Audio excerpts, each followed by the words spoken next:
ask you about that.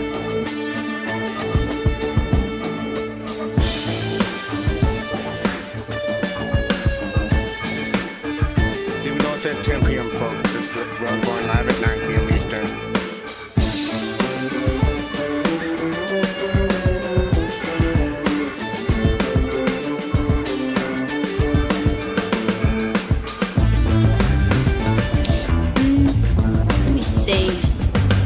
Good to hear.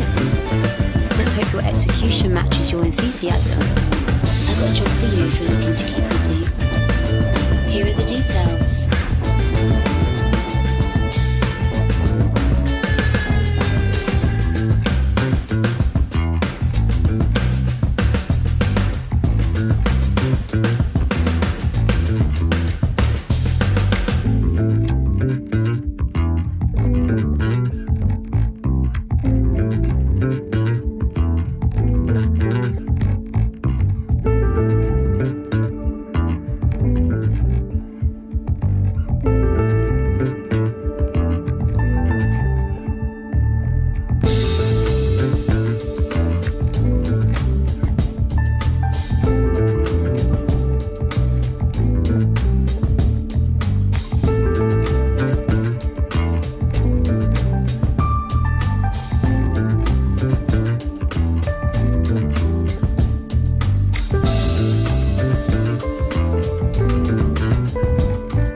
Greetings and welcome to another episode of Soul Talk, where we talk Star Citizen with members of the community.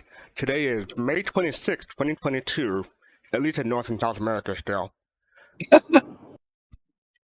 Today I'm joined with my co-host Griffin, but he's going to be joining us in video soon, but I have him in voice. So how are you doing, Griffin? I'm doing good. How about you, buddy? I'm doing well, thank you. Oh, I made you laugh right off the bat, huh? That's Yeah, you. yeah, yeah. Well, you got me. You got me. You got me. How's your week been? It's been pretty well. I had fun on last week on People Radio. Had Okay, a fun show, and people seem to good. enjoy it. And Yep. DK had a show on Saturday too, so I enjoyed his show also. I got to hear more. I got to hear more of you than I did him. I was there when he first got started with the house, and then I had something that pulled me away, and I never got to come back and hear it. But both shows, from what I heard, they were really good. Yeah, Good job. Good job. Good job. Stupid thank you, question. thank you. How many hours do you put in prepping all that?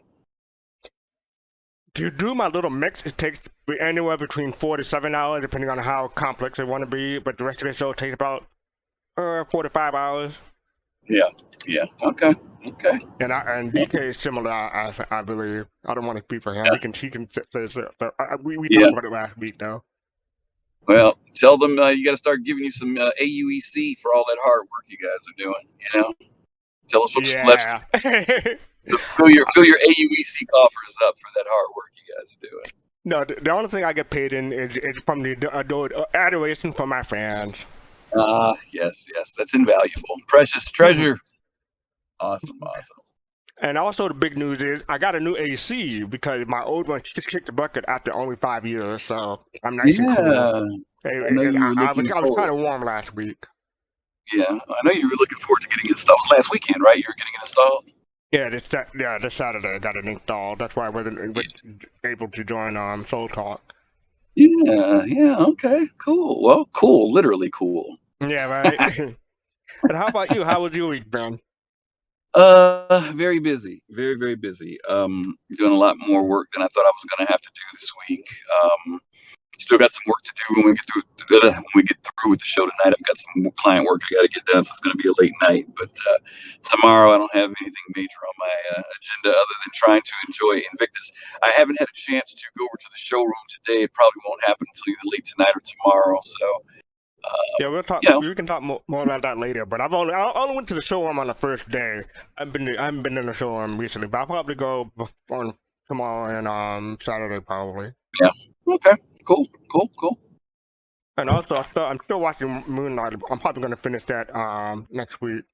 Mm. Cole, big news: the Willow trailer is released today. Yeah. I saw you posted it, or somebody posted it in Discord, but I hadn't had a chance to take a look at it. But I definitely will. Did you look at it already? Yeah, I looked at the trailer already, What's but I your don't remember general? much about the original movie, so the nostalgia is kind of lost on me. Oh, okay. What was your general feeling? Like, ooh, I want to see this, or Which one? I'll get to it Which one eventually. would you say? Oh, I'll get to it all right. eventually. Fair It's on enough. Disney Plus, I don't. so you know they generally have they have a Marvel thing, then something not Marvel, then something Star Wars, then something. Well, my problem is that that's one of those films that I consider kind of classic and legendary to a degree, and I'm always kind of ambivalent about remakes of them. I don't know. It's especially when so much time has gone by. You know what I mean? Oh, this So is not a remake. This is a continuation. well, Davis that's is what back. I was going to finish saying, but if it's a continuation, I'm even more skeptical. Which is what I was going to say, because I remember how I felt about Blade Runner. I was excited about it because I loved Blade Runner, but so much time had passed. And I was excited about the new Star Wars movies. Episode 7, 6, 8, 9. Yeah, true enough. I mean, I enjoyed the new Blade Runner, but I'm just always kind of funny about, when so much time has gone by on a franchise that's considered pretty, pretty legacy. Yeah, like Terminator. Yeah, for real. But yeah, if you want to bring some folks in, I'm going to transition. It's going to probably take me about maybe 3-4 minutes. So if you want to bring folks in, I can do that while you're doing that. Okay. And I also want to bring up it's the 20th anniversary of Final Fantasy 11. That's one of my first MMOs. So I've attempted to go back a few times, but I'm dreading seeing my character is deleted or not available for some reason. Yeah. Oh, you know what? Also was an anniversary this week, and there wasn't a lot of hubbub about it. Was Star Wars. Star Wars came out, I think, either yesterday or day before yesterday. Yeah. Right, Yeah. They had the anniversary of the release, so it was kind of cool too. So yeah. All right. Okay, I'll be right back. So I'm gonna do my thing and then bring some people down. Hopefully, people will figure out what I'm doing. So let me get into character real quick. You've allowed them to twist your mind until now. You become the very thing you swore to destroy. Your new system might lead you to the UE, to democracy. Only the Vanguard deals in absolute. I will do what I must. It's over. I have the high space. Don't try it. You were the chosen one. It was said that you would destroy the Vanguard, not join them. You were supposed to bring balance, not leave it in darkness. You are my brother. I love you. Let me bring people down. Refresh. Everybody was joined by Elman Kusanagi, Fist-to-Face, Kaizen, Pot-to-Face, and Spitfire. What's up? So did everyone All right. get my rendition? Yeah, it's Yeah, what is that? Sith. Revenge of the Sith. And I'm gonna even go to the scene where he was fighting him at the lava little scene. Yeah. Yeah, that's in honor of Obi-Wan coming Anakin. out soon. You can't do it. I got the high ground. Come on. Yeah, I thought I had the high space. Because high ground and high space, they both make about the same amount of sense, right? Can you do your fainting thing again? I did it. You'll see it Okay. be on stream soon. You enjoyed that part. How's everybody doing? All right. How are you? Not too bad, not too bad. I'm doing all right. Everybody had a good week? Oh yeah, Yes. great week, All right. Invictus week. Yeah, and Victor Tweak. We'll get to that in a bit. But first up, we have our sneak peek. So let's take a look. The sneak peek is now on the stream, and the tagline or the slogan says, "I'm stuck in the dark, but you're my flashlight." I think that's a Parliament Funkadelic song. Mm-hmm. Well. Oh, flashlight. Yeah. No, but that's not. I'm stuck in the dark. No, that's not from That's Parliament. not though. Parliament. Yeah, it's not I was Parliament, trolling. though. I was trolling. Sorry. Yeah. But yeah, I do not recognize what song that's from. Me either. I don't. Anybody recognize. in I keep saying Twitch chat. Anyone in YouTube chat can tell us where that slogan is from. I appreciate it. But yeah, what do people think? I'm kind of disappointed. Isn't I'll be that honest the with you. flare? Isn't that the flare? Because Another flashlight. Not the Right, I mean, it's 'cause just my- the okay. my thing is this, okay, it looks like a taser, like a taser attachment.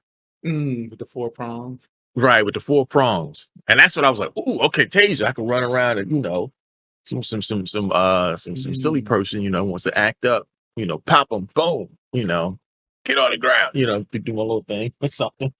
And tase them. Taser. I think So, that I don't know. I think that is a some sort of less than lethal attachment. It's a flash. You said It's a flashlight. flashlight. I said it's a It's a light. flashlight. It's a It's a light. Yeah. I mean, it literally says the word flashlight on the screen. Yeah. I know it said flashlight on the screen, but it had a trigger. What kind of flashlight needs a trigger? What? Wait, no. But The no, trigger is the attached to the yeah. gun. It's a light that you attach to your Yeah. gun. Like the Oh, it's an flare. attachment. Like the Okay. flare. Right. Yeah, like the flare I was saying. It's like the Okay. flare. Yeah, you can see All that. right. Yeah, you can see Oh, it. so, Yeah. but I mean, the thing that got me is that the gun is more prominent than the flashlight, even though it's centered, it's like towards the bottom, but you see more of the gun than you see Right. the flashlight. So that's As what's a reminder, reminding this me. is the taser that people were. I don't know if people saw this last time, but that's the taser. All right, so okay.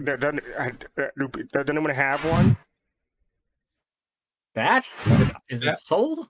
The I don't. taser's That's what running I was game gonna ask and try to find out if it's out. That's the stuff that's coming. That's not. I don't think that's out yet. Those. Yeah, I don't They think showed so. it. Remember we talked about it like a week or so ago, Can I- where it was the different Mhm. shapes. Yeah, can I jump in? Hey, everybody. Hello. Hey, Hey, go ahead, jump I'm in. looking at the ones that they gave us. It looks Mhm. absolutely nothing like it. The ones they gave us all have Okay. round lenses. That's what I This thought. one has some type of weird 4-lens piece. It's on a Klerner and Weiss vice, it looks like, because I'm looking at the lettering on the side there of the barrel.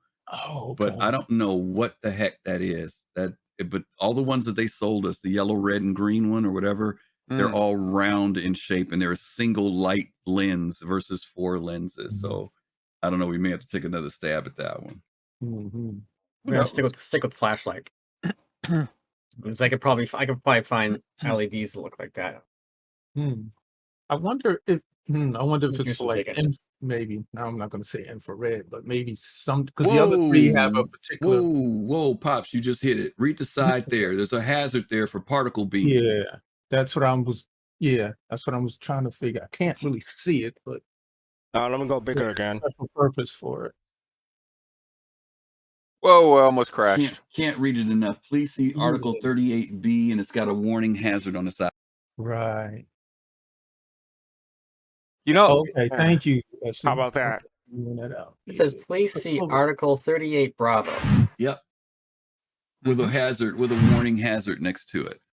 A flashlight wouldn't generate that. Right. Well, it depends what type of. Maybe it's for some type of radiation. I don't know. Something. But on the end of a gun, though. That infrared idea. I don't know. What do you guys think? Yeah, it could be a laser pointer. It could have could literally be a flashlight that has multiple. It has multiple. Okay, if you could choose which mode it's in, and then it does this, that, or the other. It does flashlight, it does pointer, it does whatever. I know what it is now. It's an infrared light. It's an infrared light. So infrared lights, you need night vision goggles to see the light. So this can light up everything. Thus, I'm stuck in the dark, but you're my flashlight. So you're still in the dark. No one can see you. But if he's got night vision goggles on, everything's super bright. So now it's a different type of trade-off because players have been asking for some type of infrared or something that they could see night vision, but this might be CIG's compromise because they were reluctant about giving full night vision. But if it's an attachment, then maybe they're coming up with something different for it. So night vision, night vision's just regular night vision. Right. That's what I'm saying. If you have an infrared light, right. That's what I'm saying. It's super bright. Right. That's what I'm saying. This is their compromise to night vision. What you're saying is this may be their compromise. I think it's going to be two different things under the same goggle or whatever. Because if I have an NVG on, and I'm talking 20 years ago, there's a little light on the military NVG, and you have to turn it on, and it it's a tiny light, and it just blows up. If you're inside of a Humvee, everything is really super bright. Usually you get the green light, but then if you throw an infrared on, it's it's like night and day almost. The difference. It can really illuminate what you're doing. And it depends if someone else can see that though. If they have night vision on, they could see the infrared, so so someone else, if you have it and then I have this light, and you could see me coming, but you wouldn't see me with naked eyes. So, but yeah, that's the way I see it right now. Let me ask you and Kai, since you have the military background, since this has a warning on it, is infrared dangerous to point at someone? Is that it can be? So it's just remember the laser pointer lights or whatever. If you happen to get that beam right on you, it could cause whatever. But it's not that big a deal. It never has been. I read that as Article 38B. Please see some reference about how to a battery warning or so. That's the way I'm looking at it. But yeah, that's the way I look at it. Cool, it's interesting. Good. Yeah, interesting. It said flashlight, so I guess there was a red herring, as they say. Well, I mean, so here's the thing, though. But going by what Kusanagi was saying, it says you're my flashlight. So if I've got the goggles, right?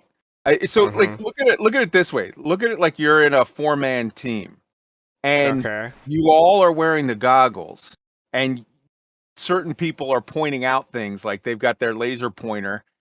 You can so it doesn't mean that I have a flashlight at this point. The exact wording, you're my flashlight. So if I point at something with my a target with my laser pointer, I'm your flashlight. You can't, because of your goggles, you can now see what I'm pointing at. Right. The other thing that gets me So- is that Chris Robert is bothering to put that kind of gameplay into the game. Oh gosh. Oh, Well, I just let me ask. Would this be a part? Could this be an attachment like the salvage gun? Yeah, maybe. here's one thing that I think Mm. possibly. Mhm. You know how we have laser guided bombs? Yeah. Oh yeah, Point- a that you have to pointer? point the Yeah, thing. a Yeah. laser So- designator. Here's the deal, though. Like, I mean, who knows? This is a space video game. I've dealt with actually painting targets Yeah. as a Mm. yeah. It's not like a little thing that goes on your gun like a flashlight attachment. It's a big. It's like a box, and on the front of that box, you set it up on a tripod, and on the front of that, on the back of it, it's got a thing that looks kind of like an iPad, and you can like use it as a computer, whatever. But like, I mean, it's hundreds of years in the future in a space Future, video game, right. so they got Right. spaceships. Maybe Maybe who it knows? shrunk. Who knows? Yeah. That too, and I mean, honestly, we still have the size 3 bombs that nobody quite knows what they're for. Go on, Griffin, you're muted. You don't hear you. Okay. Not bad. Sorry, All right, talking so to my daughter. Oh, my bad. So up next we had that was a good conversation. I never would expected that from that screenshot, but cool. Thank you all, especially everyone with a military background. Appreciate it. Yeah. So up next we have the roadmap roundup from yesterday, 1 p.m., May 25th. Griffin, you want to take a crack at this? Yeah, sure. It's a roadmap roundup. Happy Wednesday, everyone. Of course, from yesterday. We already know the greeting that they give us all the time from the community team. These are notable changes for May 25th. As we explained in great detail in our latest letter from the chairman last week, we're going to update Release View this week to reflect the rollout of key technologies in 2022 as we continue on the road to Alpha 4.0. First, you'll notice that 3.18 column has been adjusted to now arrive in Q3 of 2022. We're aiming to include, with the release of Alpha 3.18, the implementation of persistent entity streaming, PES or PES, a core technology that allows for all dynamic objects in Star Citizen to persist across servers and play sessions. A fundamental change to how state is recorded in the persistent universe is going to have a lot of edge cases and issues we have not come across yet or foreseen. Because of this, we're going to be approaching 3.18 differently than our previous releases, as we are anticipating that 3.18 will require a much longer time in the Evocati PTU testing phase than our previous releases. The goal will be to get 2 to 3 months of testing of Alpha 3.18 in PTU for an Alpha 3.18 release to live in late Q3. However, there is still plenty of content on the way in the meantime. This will be released on the current Alpha 3.17 branch in a 3.17.2 update, which is targeting for late June. These features will appear on Release View in the existing 3.17 column, currently marked as tentative until their final reviews are complete. As a reminder, the column encapsulates an incremental patches within that same column. For example, the 3.17 column lists all content coming from within that patch cycle, including 3.17.0, 0.1, 0.2, etc. Once 3.17.2 is released, testing on 3.18 will commence shortly after. The 3.17 features listed below, save for the first one, are all targeted for this Q2 release. Additionally, there will be an Alpha 3.19 update at the end of Q4 with a similar testing approach as 3.18 for the initial release of server meshing, the Pyro system, and more in Alpha 4.0. Therefore, you'll see the 3.19 column has been updated to release Q4 in 2022. All right, here we go. Release View. The following cards have been added to the Release View. Drake Mule, building, implementing, and balancing Drake's cargo vehicle, the Mule, as a game-ready vehicle. This feature has been added to 3.17's column. Illegal delivery missions, implementing illegal variants of delivery missions into the persistent universe, including reputation gains with criminal factions. This feature has been added to the 3.17 column and is targeted for delivery in Q2 in 3.17.2. AI planetary navigation. This system allows NPCs to move on planetary surfaces using a dynamically generated navigation mesh. This will efficiently process planetary terrain and objects to prioritize the processing of the environment around the players into nav mesh, allowing the use of all existing functionalities on planets.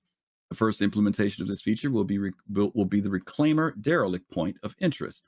This feature has been added to the Alpha 3.17 column and is targeted for delivery in Q2 in 3.17.2. Derelict Reclaimer Point of Interest, POI. Additional points of interest that have been scattered both on planets and in space. They will be derelict Aegis reclaimers with some type of activity, such as a puzzle, traversal, missions, along with rewards to loot. This feature has been added to 3.17 column and is targeted for delivery in Q2 in 3.17.2. Additional Stanton Lagrange points, implementing additional rest stop locations surrounding Microtech and ArcCorp, including both the stations themselves and the gas cloud surrounding them. This feature has been added to the Alpha 3.17 column and is targeted for delivery in Q2 of 3.17.2. The Siege of Orison. Implementation of Siege of Orison, a new dynamic event in the Persistent universe, featuring both FPS and flight combat. This new event puts you against Ninetales to liberate the floating platforms of Orison. This feature has been added to Alpha 3.17 column and is targeted for delivery in Q2 of 3.17.2. Persistent Entity Streaming. Implementation of the Persistent Entity Streaming core technology into Star Citizen, making use of services such as the Entity Graph and Replication Layer. This will allow every dynamic object in the game to fully persist across all servers, irrelevant of whether it is owned by or held by a player. This feature has been added to 3.18 column. In the progress tracker, we have the following deliverables previously unannounced have now been revealed on the progress tracker. First, the Drake Mule, building and implementing of the balancing of the Drake's cargo vehicle, the Mule, as a game-ready vehicle. This deliverable has been added to the audio narrative vehicle concept art, vehicle content, EU vehicle feature, and VFX team schedules. The Anvil Legionnaire, building and implementing and balancing of Anvil Aerospace's dedicated boarding ship, the Legionnaire, as a game-ready vehicle. This deliverable has been added to the narrative, vehicle concept art, and vehicle content EU teams schedules. That is it for this week. Boom. Thank you for reading all that, Griffin. You take a drink or something. Great day. Thank you. So, the free fall. Did anything jump out at people for anything in this? No. Oh, wow. It just sounds like everything is, like in the beginning, that was being told for surfer meshing, getting ready for that. Yeah, things gearing Yeah, up. the PES stuff is great. That all the AI work. Yeah, I want to see how that. Go ahead. No, I was going to say I want to see how that had factions with the Ninetales and the criminal faction. That's how the way that gameplay comes about in the game. I was fighting. Oh, go ahead. Go ahead. No, you first. I was fighting trying to land in Area 18. I was having some difficulties, so I was listening and split my attention there. You did cover the nav meshing stuff, right? The planetary nav mesh. Yep, we read the whole thing. Yep. That is the thing that I am so crazy excited for. I thought that was still months away. So like for that to be implemented, or at least be set for implementation in 3.17.2, to me is like, thank you very much, Chris Roberts. Jesus, I'm happy. CI Jesus. CI Jesus. There you go. Kawadi, you were gonna say something? Yeah, with regards to the additional Stanton Lagrange points, I was wondering, why they took. I mean, outside of priorities, why they may have taken so long to add those, and it kind of makes me wonder if they were waiting for the rest stop hangar replacements to come in. To start putting the additional rest stops with those new rest stop hangar replacements, so that they'll start rolling those out to the other rest stops as well eventually. So that just stood out to me and made me wonder if it's kind of in line with that. I think possibly that, and also possibly it could have been sort of time to start coinciding with the additional server meshing stuff coming up, which could be giving them access to greater item budget. You know what I mean? Like you can only have so many things in Stanton. That's why they had to remove Delamar. Like maybe Yeah. they're now on a schedule to start implementing and just slowly raising the cap and seeing how like stable stuff is. Yeah, I totally agree. Especially if who knows when physicalized cargo comes in. We saw that on the roadmap. It had the props team as part of it. Who knows if they had to make some additions for physicalized cargo for those rest stops and hangars in them.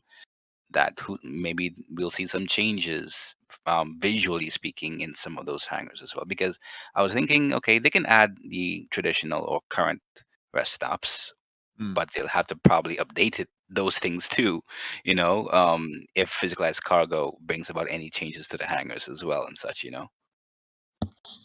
Well, I mean, we know they're going to bring about the change, at least one change that we absolutely are certain of, and that's that all of the hangars are now going to have a cargo elevator, and we're going to have to figure out ways to traverse from the cargo elevator with all of our cargo into the ships, get them loaded. Exactly. Yeah.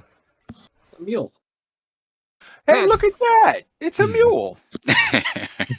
I would not at all be surprised too if every cargo hangar period came equipped with like a hand dolly or whatever. So it's like they're not going to cut any players out of the loop. They're not going to say like, all right, pleb, you can't play this. It's going to be everyone can load your ship.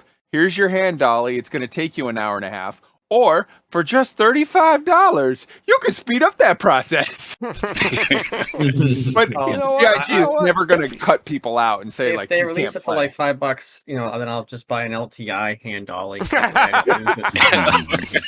You won't need it.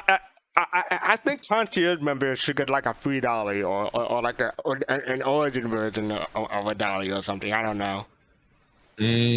Uh-oh. Yeah. I can dig I don't think this is an origin version of anything that's work related. So you might have to put that off to the side and get something from Drake. The origin version of the dolly is just a button, and you click it, and Fastcart comes running out and goes, "I'll load your ship for you." Yeah, boss. You want me to walk to clean your windshield too? The thing that jumped out to me was the rest stop, the additional Stanton Lagrange point, and putting additional rest stop location around Microtech and Encore. I guess all those Drake ship owners have been complaining, because they can't use the restroom on their ship. Wow. You don't need the restroom on your ship. You just open up the doors on the side of your cuddy and go right out into space. Wow. Now, seriously, think about this, though. Think about that while in Quantum. Oh, Lord. You just have the most massive streak through space. On that note, trail. I'm gonna talk about the persistent energy streaming. Yeah, I know that's something that we've all been kind of excited about. We heard when CIG started talking about this a few weeks ago, but I think that when I read this again, it really struck me about how significant this was, because we've been kind of doing our own doctored way of passing things to other people, sitting a security card down or a bottle of water, or dropping a weapon on the ground. Sometimes it's there, sometimes it isn't. But the fact that we're able to do this now, and the thing that really struck me is across all servers. Now that says something, right? Because we're used to whatever is happening within that server that we're in. But for things to become persistent across all servers says something a little bit different. So I'm really curious. I mean, we heard that CIG had to do this whole revamping of what we knew as iCache. And they told us that, this is something that they thought they could do. It worked, but it was very limited in what it could do. They had to kind of create something even more or better than that. So I'm excited to see this come into the game, because for those of you who group play, if you want to give somebody a multi-tool or, hand them a security card to clear their stats, those things are going to become way more important now. And even when you're storing things on your ship, I think I mentioned before, Colossal and I had been testing out persistence, storing weapons, storing armor, putting things in the ships. And it's been, as far as I know, unless anybody else has had problems with things being persistent, it's been pretty steady. I haven't had any losses of any items. If I put them in a hangar, if I'm gone for a week, I come back, the stuff is still there. If it's in the refrigerator of my 315, the drinks are still there. So the fact that you can come back to the game and things will always be there, to me, means a whole lot. Mhm. And when Isn't you that get high on Karate's list of things, the persistence? What were you saying, Pop? Say that again. No, I was just saying, isn't that one of the things that it's high on Karate's list of persistence?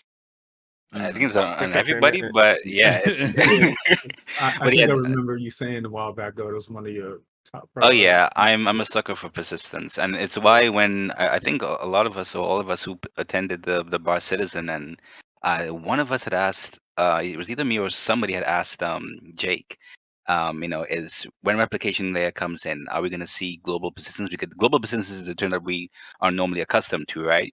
And then I guess to reflect what the system is actually doing, they changed it to persistent entity streaming. And when he said replication layer is basically persistence, that's when I think everybody started getting really excited. So to see that, the few weeks after that, to see it become more alive and everything. And, when I was hearing Griffin narrate it, it was like, wow, it's really happening. Yeah, it's really happening. Yeah. If you don't mind, I want to throw a bone to Pops and Fist real quick without giving away anything, guys, because it was PTU. They talked about the mission at Orison, which is new. The Siege of Orison. If you guys could just give us your grade or your review without giving any details, because some of the players have not gone into PTU. We know that it's, from what I understand, from what you guys told me when I listened to you, you guys were really excited about it. Yeah. Okay. Go ahead, Pops. Go ahead. No, I'm just saying it is a long. I'm going to say this: a long mission. It's not short. It's. I mean, well, we all know Orison looks fantastic, and it's. There's a part in there where you have to go in there, and have done a lot of work, especially where I'll just say that there's cargo container. And I'll say this in my assessment of it, or put it to you this way: it is not going to be just your pew pew pew. Mm-hmm. My understanding is that it also escalates as you go, right? Is my understanding. It gets tougher and tougher as you go. Right. Yeah. It's going to be a lot of coordination, not just on the ground, but up top too. Mm-hmm. So I'm not going to give too much away for that. Just going to leave it like that. It's. But you guys were pretty happy about it. It is huge. If you've ever played Division 2, for those, I'm just giving a reference. Mm-hmm. If you ever played Division 2 and you think about that sandbox of how the way that operates, and you think about some of those raids that can go into those, I mean, it can get intense. Okay. Yeah, awesome. it's gonna be, I would, at least a couple of hours. Okay. That gives us a good gauge. Let me give a shout out to Andy Babbitt. Andy Babbitt, thank you for becoming a soul bro. We appreciate you with that. Thank you so much. All right. So up next we have a new player guide. I don't know if anyone checked this out, because most of us haven't been new players in a while, but they put something up for all the there's a whole bunch of people who signed up for this Invictus Week. I think Montoya did a video on it. I want to say it's 67,000 people or something like that, 76,000 people. So there's a whole bunch of new people who shoot at, basically, and shoot at you. But it's basically describing, say, welcome to the verse, describing, it's like a FAQ of what's what, and it does it, and how do I make money on my ship, now what, and they talk about the guide system, the welcome hub, and they have some troubleshooting techniques in there also. Well, go ahead. Keep in mind, Fastcard, not only are there a lot of new accounts happening for the Free Fly event, but as the letter for the chairman last week just stated, they're getting over 2,000 new accounts generated a day. So with all these big streamers like Jack Frag and Level Cap and this one and that, all this different stuff, people that are coming to the game and whatnot, they're bringing new audience. And as people are seeing that the game is more of a game and less of a like tech demo or whatever it was previously, you have think, more and more need for welcoming, onboarding new people. Yeah. I have no problem with onboarding new people. I have an issue with them saying it's a game that they can put out commercials now and say this is a playable game. Yeah. Because I'm looking at 3 YouTube videos right around. I was just looking at one before the show, and I'm looking at 2 other ones because I was trying to figure out if there's any more negativity. But these are brand new YouTube videos. One is called Star Citizen is a terrible game not worth playing in 2022. One is we have problems at Invictus launch week. One is we tried Star Citizen, but it doesn't want us to have fun. And this is all free fly stuff, all free fly people. And there was only over 15,000 people that have watched these videos in total. One guy has over 60,000 subscribers. So that's not what you wanted to get out there, is that Invictus is super buggy. They're having a horrible time, and you shouldn't try the game out. One guy is adamant that he's like, he'll never play it again. Is that Swole Benji? No, the guy's name is oh yeah, Swole Benji. Yeah. I don't want to get too much into disparaging or whatever, but he's a guy that is known. He does these rants. He was part of the content creation community for New World, and then was thrown out. I'll tell you off air. There's a lot with that guy. That guy is like professional clickbait ranter, yelly, guy. Well, it's 2 angry gamers from out the UK who are pretty funny, and they have a good time playing Star Citizen like you or I would. When something funny happens, it's kind of like stupid stuff. It's like, why did I just die?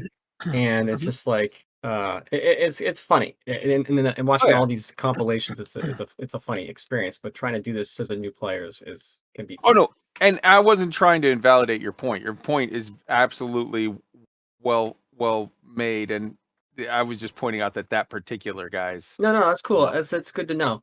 But I just, if he's got 10,000 people who watch it, it's not good. Let me throw a question out to you guys.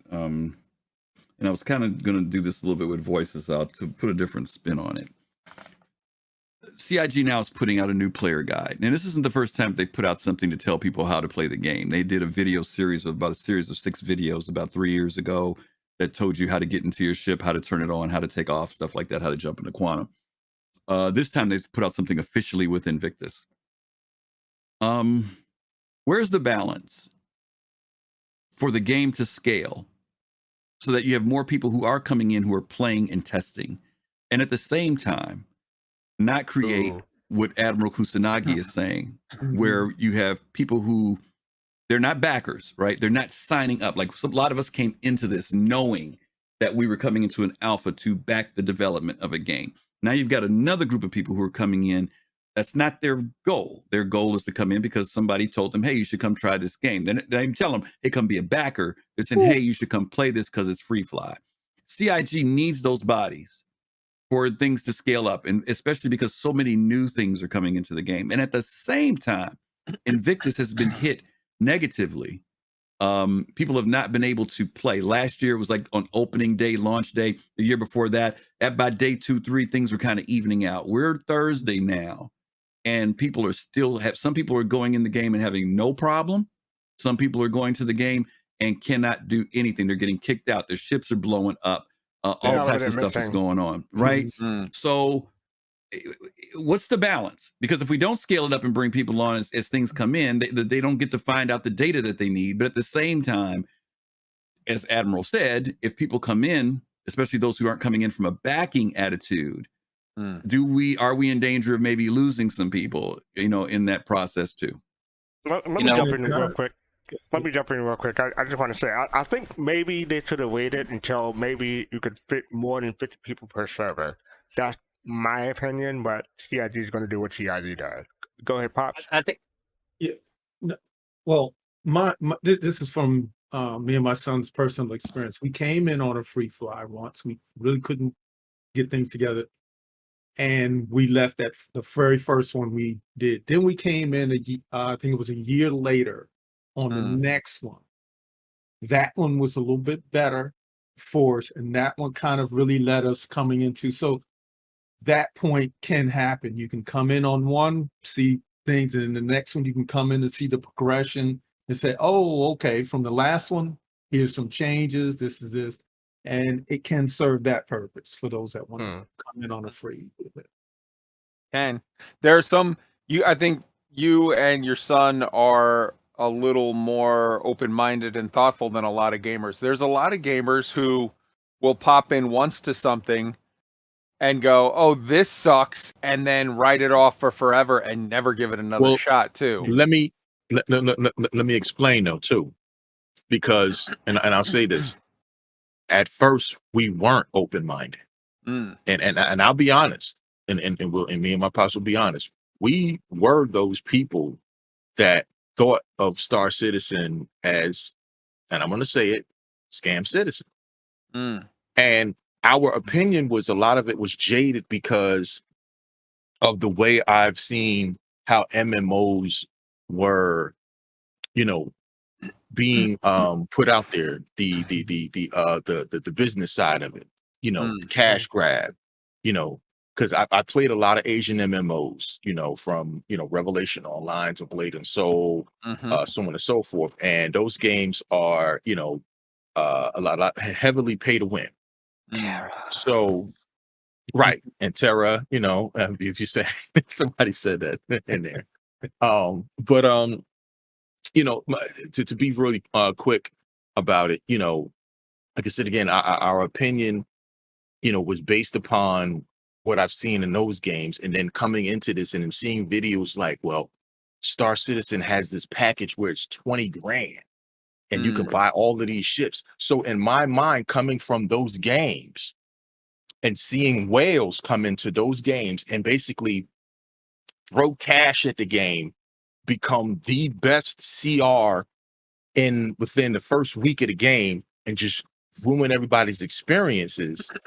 You know what I'm saying? I'm thinking the same prejudice towards, Star Citizen, because if somebody can just throw $20,000 and get all of the ships in the game, at that current time, then who's to say that, okay, I'm going to break out my hammerhead and I'm going to just boom, you know what I mean? And that's how my mind was thinking at the time.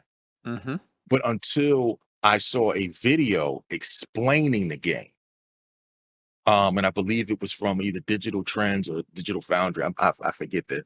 Digital Foundry. Right. They explained the technology of, as far as why they were raising so much, why they were raising money, for this game. And they explained how the way ships work. You could spend $800, to $2,000 on a Javelin. And if it's just you, it's basically a paperweight, and that's a big piece of paper. That made me change. Exactly.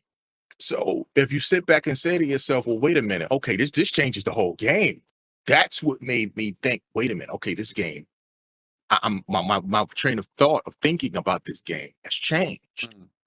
And I'm going to say one of the additional things. One person that really helped us to make it and see the game was Dig That. We came across a Dig That video, and in there he explained a lot of things, and it's very important. And I know he's part of the Soul Citizen. Dig That actually was one of the things that led us to Soul Citizen, and then Soul Citizens being here absolutely help it expand that whole understanding of Star Citizen in a whole, and having a great foundation of people with good information on the game. Okay. Cool. Okay. Right. Yeah, I just want to finish off this page before we move on. But they talk about emergent gameplay and becoming part of the community, and we're talking about joining a organization. And they talk about ship refueling, selling items to shop. That's important. Mining gadgets, and now live in this launch week 2952. So compared to last year, they've added a few more items, like especially the mining gadget and stuff like that. So I think this is a good replacement to the old tutorial, in-game tutorial they had a few years back. Remember that, Griffin? Yeah. Yeah. Do you prefer this over that? I mean, this is cool. I mean, it is better. It is better. Yeah. I still liked when they did the video stuff, to be honest with you, because it's easier for people to research through YouTube, and it was their official stuff that they put out. But this is fine. I mean, as long as there's something there for people who are coming in entry level, hopefully they'll find it. That's the big thing, knowing to go to the website and find it. But yeah, it's good stuff. Mm-hmm. So for you like the video stuff, then you would like this guide. You do play a guide. Just because the videos actually showed you in the cockpit, showed you what to do, blah blah blah, Right. versus reading about it. That's all. Just as far as a learning curve for some people, I just like the videos. But don't get me wrong, this is better than nothing. This is better than nothing. But I'm talking about the tutorial that they had in game way back when. You put that last. Which tutorial are you talking about? You had a drill sergeant. That was back in 2015, 16. Hell, heck yeah. Oh, no, I'm not talking about that one. I'm talking about the visual one that they put out later. That's what I was asking about. Oh, my God. You prefer this over that? That one back there, we all crashed and burned in that one. I mean, it was good because it was interesting. You know what I mean? But it was not the best tutorial that they could be. Yeah, it definitely gives a better overview of the game. Well, yeah. I mean, I think it's obvious to me, Fast Cart, that's coming back. That drill sergeant in game. No, I'm not joking. No, that drill sergeant in game. Yep. Telling you, go here, go there. That's obviously going to come back when the game is actually launched and ready to go. And I'm sure that there's somebody right now programming like a demon to work on that for Squadron 42. Mm-hmm. But like that kind of stuff, as they keep changing and implementing and rebalancing, to have that in game in the persistent universe and then have to pick it apart and cobble new bits in and out every 3 months for the next several years, like that's just taking way too much effort away from just getting stuff done. So that'll be back in the end, in when they get to launch. And they'll probably have someone like Dooley instead of the drill sergeant come back, or maybe the drill sergeant will make a return. Who knows? What I would like to say, and what I would like to see, is CIG could, for very little effort, very little impact, they could start a community initiative of hashtag welcome to the verse. And people could tweet hashtag welcome to the verse, and you could have Tomato and Subliminal and Morphologist and, all of these different people out there, Hawks and this one and that one, Down to Earth Astronomy, could make guides and whatever. So basically you weaponize your community, you crowdsource that. Hey, look at that, CIG and crowdsourcing. But you could crowdsource that so that, because it's, like I said, it's too much effort for the game developers to constantly be changing guides and whatnot. But you've got, like I said, so many great members of the community, Dig That being one of them, so many great members of the community that CIG could literally just have a place where community content people submit stuff. They make a curated playlist, welcome to the verse, and like people could just constantly add to it, and it could be evergreen as things go on. Correct me if I'm wrong, but the guide system is kind of like that, except they're doing it in game. Am I correct? Yeah, the guide system is more like Final Fantasy XIV's system of, these are people that are registered guides, and you can then like go and one-on-one work with them on stuff. I'm talking about just because 99% of everybody gets their information for everything these days on YouTube. If CIG had a curated playlist where they could just accept submissions of guides from everyone on everything, it could be very, very easy for new players to like constantly be seeing Oh, here's how you do this. They actually did that.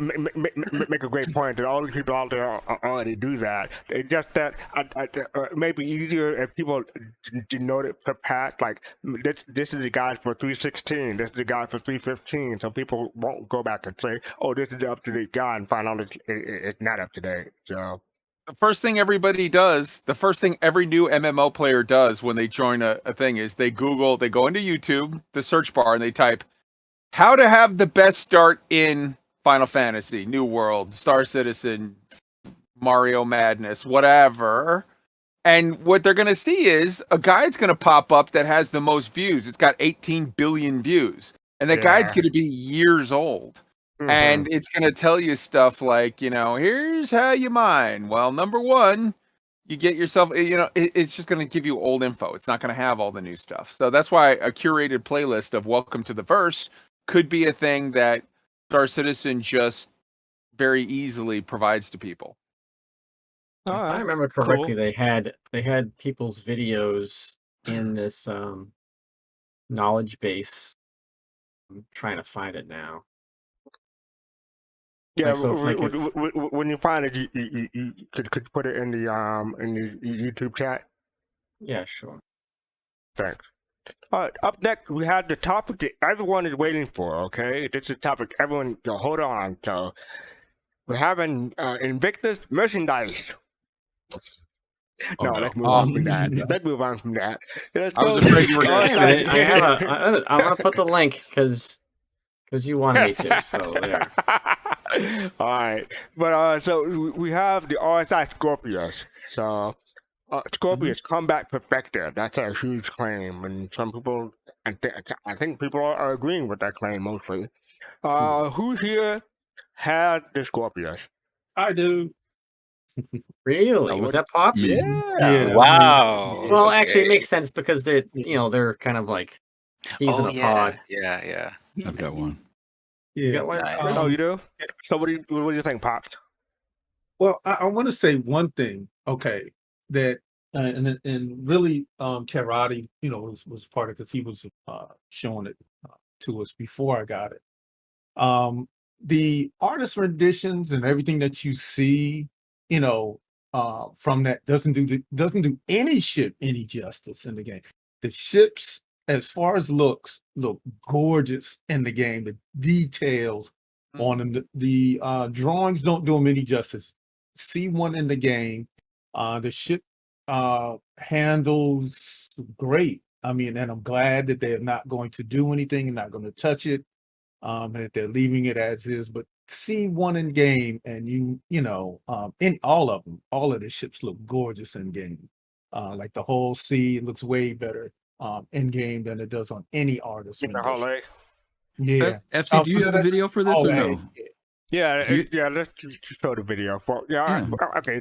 No, I'm gonna keep it muted. People can still talk, but yeah, this is the video for the RSI Scorpion, and it's a pretty decent video. It's like they put up the marketing for this game top notch. There's a highlight in here. The reason why I'm asking, if you notice right there, there's the Kraken. That was another highlight that was in here. Release the Kraken. Really? Yeah. I didn't see it. When next time he comes around, next time when he comes around and after he's drinking the coffee, look out the window. Right there. It's right there. So when the ship is launched outside, when the Scorpius is launching, you see it again at like 22 seconds, and you'll see it a Kraken also right outside the launch tube. And there's actually two Krakens in the front window when you see them jump in. Yep. Right here. Oh, okay. I see it now. Yeah. Okay. Thank you. So right in front of him, and then behind his what is his left shoulder, like from our perspective, behind his, like in front of him, is a second Kraken. Mm-hmm. Hey, listen. I know y'all are all excited about the Kraken, and shout out to Grim for this, but I'm waiting for the Super Caterpillar. Don't start no rumors. Don't start no rumors. Hey, does anybody else notice? Does anybody else notice that the guy that he's taking the long swig of coffee right there, and then it's like, oh my god, I gotta go. That to me looks like the face of a young Chris Roberts. I don't know. I'm not whatever, but I'm saying like it's a young. That might have been, the old man putting himself in there of the holy shit. Well, you're looking forward to the Super Caterpillar. I'm looking forward to the Bandit Wisdom, and especially the one that Astro Chronicles put together. I put the videos in media videos in our Discord. Astro Chronicles did a Bandit Wisdom interior video recently, and I'm like, whoa, okay. Yeah, for one thing, he Not really official. gives, Not he official. really Not gives official. Not official. Not official. But he really gives the ship scale, and I'm like, okay, this ship might be too big. Okay, so I I'm still found keeping that it. I found that site I was looking for. So this is the video tutorials by Space Tomato, Dig That, Hybrid V Audio, Astropub, and a few others, Red Lear, Morphologist, etc. So I'll post this right here so you can see what they actually have and see if the looks like a couple of them are updated. Okay, thank you, Admiral. Post that right here. Thank you. I want to jump back to the Scorpius real quick. What's the price? What's the price tag on it now? Does anybody remember? It is. Well, I can slow down and show you. It is $250 or something like that. 220, 240, 220 Warbond, 240 RSI credit. So it's landing pretty much near the Vanguard series. It seems like is that right? Below the below the Warden, but Hoplite and everything like that is cheaper. Hoplite's cheaper than that? Well, yeah, because the Hoplite's just the drop. How much is it? I thought those went up. Because I know that the bomber's like almost $300, and how much is the Sentinel going for? Hold on a sec. Because those ships should be all around the same price as a heavy fighter. That's why I didn't think it was that much below. Vanguard. Aegis. All right, so here we go. So the Hoplite is 235, the Warden is 260, the Sentinel 275, and the Harbinger is 290. 260 and 275. Apart.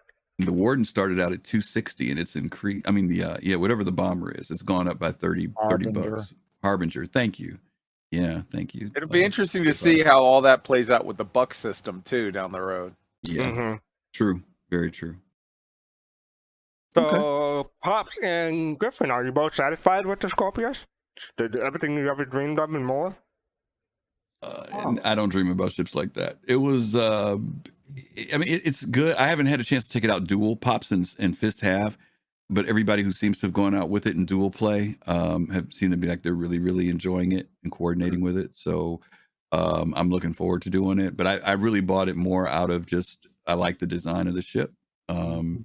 Because I got it during concepts. I had no idea what the capabilities of it would be other than what was written down. But I'm not disappointed with it. They did a really nice job on it.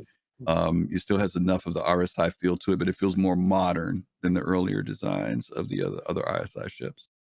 I mean, does it feel like an RSI ship at all, though? Oh, go ahead. Sorry, Pops.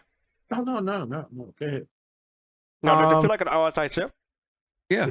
I mean, the design, I said Aurora. If you walk along the sides of it, it looks like a freaking Aurora. It's you can't miss the RSI design in it. At least to me, you can't. Of course, you get the design language from the Aurora. See? Yeah. Now you know which ship is king. Get the inspiration from the Aurora. And one of the things I have to say that, and again, going back to Karate when he first showed it to us, is that view from the cockpit is amazing. It is amazing. So open, even down the front. Yeah. Yeah. And that ship is a lot bigger than you think it is, too. It's a pretty big ship. Yeah, it looks big. Because it's two-person for one thing, and the wings really make it, give it that length. And they did add in there's a new key bind so that you can specifically, without lowering or raising the landing gear, can sweep the wings or unsweep the wings. I think it's Alt K or Alt. I just want to add that this is a ship that they promoted being flown out of a carrier. Yeah. So if people think they're going to fly from, go to a system bigger than Stanton and be able to get around on their own with this ship, I think they're out of their mind. Yeah. Well, the heavy fighters though. Here's this thing, Admiral, is this: we don't know what fuel's going to be like with heavy fighters over time. They're not going to be, to your point, you're not going to be crossing pyro from one end to the other. But fueling's not balanced either right now. You'll get greater length out of this than you would out of a Gladius or obviously Arrow. And of course, we realize that the amount of damage and how much firepower it can deliver is greater too. But to your point, fighters need to remember, like you said, in space, they're being launched from ships. They're not coming up from, burning a lot of hydrogen coming up from a planetary surface up into space. So to your point, people should be aware of that, because when we get into the other systems, even doing something like jumping through wormholes might be an issue for fighters because of what it takes to go through them. So purchase wisely. Purchase wisely. That's where you might see people. That's where you might see things like the Liberator or whatever coming in, where people have their little. You might have the big carrier, or you might have the little pocket carrier, and be moving around in a small unit. Yeah, and to your point, Citizen Shenanigans, you're right. Vanguards are long range, but what is long range in the scheme of things? They actually. I know I've taken my Comet. What's that thing called? What's the Aegis ship? Saber. I've had to going to Microtech. I have to stop twice in a Saber. I have to stop twice for fuel. So even if something like a Vanguard can go in maybe one stop, or maybe it can do a whole stop. I don't own a Vanguard. Maybe somebody can tell me. It goes all the way from one side of the system to the other. Yeah. And how much fuel is left over? That was my next question. Yeah, you can do back again. I think you can do round trip. But I mean, in the lore though, that's the Vanguard is very different than any of the other ships. The Vanguard was literally made to be like you long loiter range. In an area, long range. That's why they put the multiple bedrooms the beds in it and everything. Yeah, the lore of it is it's meant to be able to be placed long term somewhere. So that's not at all the Scorpius. That's a very different design. Yeah. No, this ship is definitely either a base ship or like a structural base ship on a surface, or a carrier ship. Like it has the exact same fuel requirements as a Gladius. It has fuel, 2 small fuel tanks, and that's exactly what the Scorpius has. The quantum drive is exactly the same.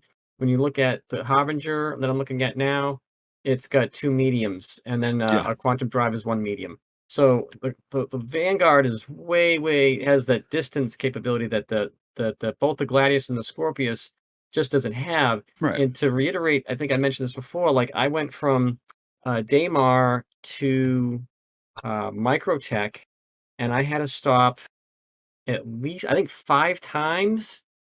I had to stop 5 times at every single rest stop to get fuel on the way to Microtech.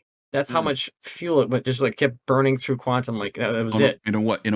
It was just the stock. I think it was the stock quantum drive. In a what ship? I'm asking. The Gladius. The Gladius. Okay. Yeah. Okay. Well, that's meant to be a little So fighter. I expect the same thing with the Scorpius because it has the same fuel system. Mm-hmm. And Spitfire, I heard you were saying that you thought of it as an interceptor.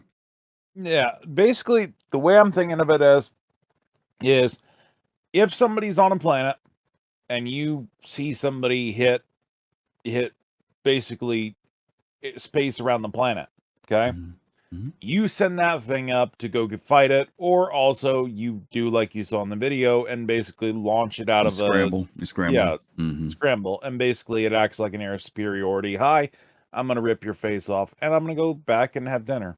Mm-hmm. One of the go ahead. Oh no, I was just going to point out things about the guns. You can shoot the guns with the wings folded in. Mm-hmm. That's weird. Yeah. Well, I get, it depends if you're squeezing into maybe if you're flying into a tight area. And they actually did speak up. They said that's not intended. Yeah, that's not. You know that's not intended, because literally, if you focus in the camera when you do it, you're literally shooting through your own fuselage. So that's an accident. Yeah. Well, I could see maybe deploying, like you could maybe have a 1/3 swept position, kind of like a F-14, where it's like not fully swept, Mm-hmm. And you will not when the gun is going to the top, you won't shoot your wings. Right. With the turret, it has that little uplift over the wing. Yeah. So, Other thing CIG said today in the I won't go into it. They talk about that they're not done with the ship. I'll just leave it there. They are. Yeah. There is some more stuff they're going to do to the ship. So that's I guarantee you that's one thing. They're not going to leave it to where you can shoot through your own Yep. fuselage. definitely. Yeah, for me, before we move on, I just want to say I would get this. 'Cause I do like the X-wing silhouette, but the fact that it's two people, it is a no go for me because maybe if it was a single fighter ship like the X-wing, I would probably get it, but I'll probably stick with the Ares for now, or maybe I'll upgrade to a Vanguard. Who knows? Can we take just half a second to address the fact? I get it. Everybody's talking about, oh, look, it's the X-wing. It's the X-wing. I get it. That's not the X-wing. That's the Babylon 5 starfighter right there. The Starfighter. Exactly. And the starfighter, I think, is the sexiest ship in sci-fi. So I love it. Yeah. I love that aesthetic. The X-wing was first, so that's why people, It's just the wing configuration from the front that folks get, but it is a swept wing design. It's a little bit different. I do want to just quickly add, I think that's one of the best commercials or videos that posted, like, either, if not ever, like in a long time. Okay. That was a fantastic, the whole scramble thing was amazing. Yeah. Oh, yeah. It was so good. Okay. All right. So up next we have Invictus Launch Week. So this past Friday. They started on time. Like we mentioned before, there are certain server problems because so many people are joining. But have people been having fun so far? What are people's experiences? Go ahead, Kai. What did your experience been? I've been having so very much fun with this. I get it that some people are having a hard time. The advice I would give is if you want to get to the show floor, because I've had it happen multiple times. You go and you get to the lobby and there's no button on the elevator, like you can't get to the show floor. Go to the Australian servers, like literally log out, go to the Australian servers, and you'll see the other button so that you can get in there. I've been having so much fun. The Idris tour is amazing.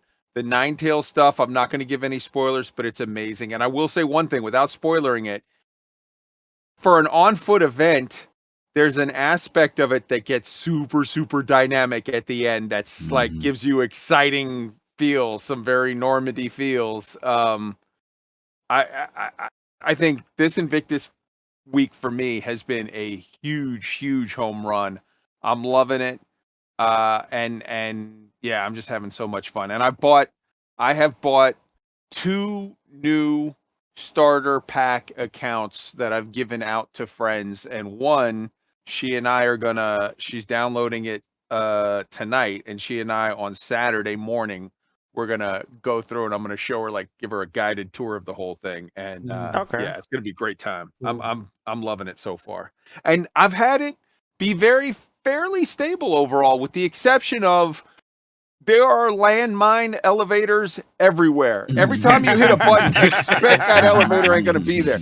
That's the only real serious issue. And like, for a veteran of Star Citizen, that's not even an issue. Yeah. But like for new people, that's definitely an issue. Yeah. You run through that thing, man, regardless of whether you see an elevator or not. If you fall, you fall. That's a straight transcendental portal when you see those suckers, man. Right. You cross into another dimension.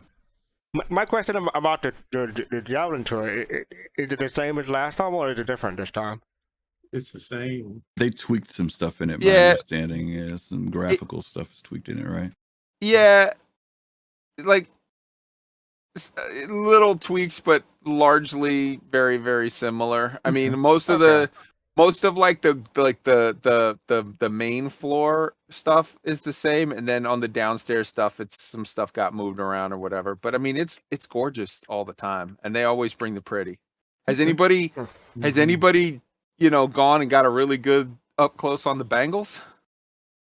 Yeah, no. We did. I did last time, but not this time.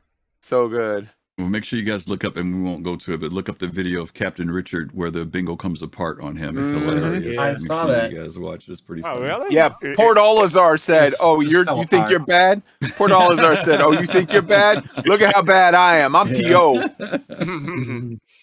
Put that video for me, or link it to me later on when you have a chance. I don't think I've seen that. I don't have it, but it's out there. It's just entertaining to watch. That's all.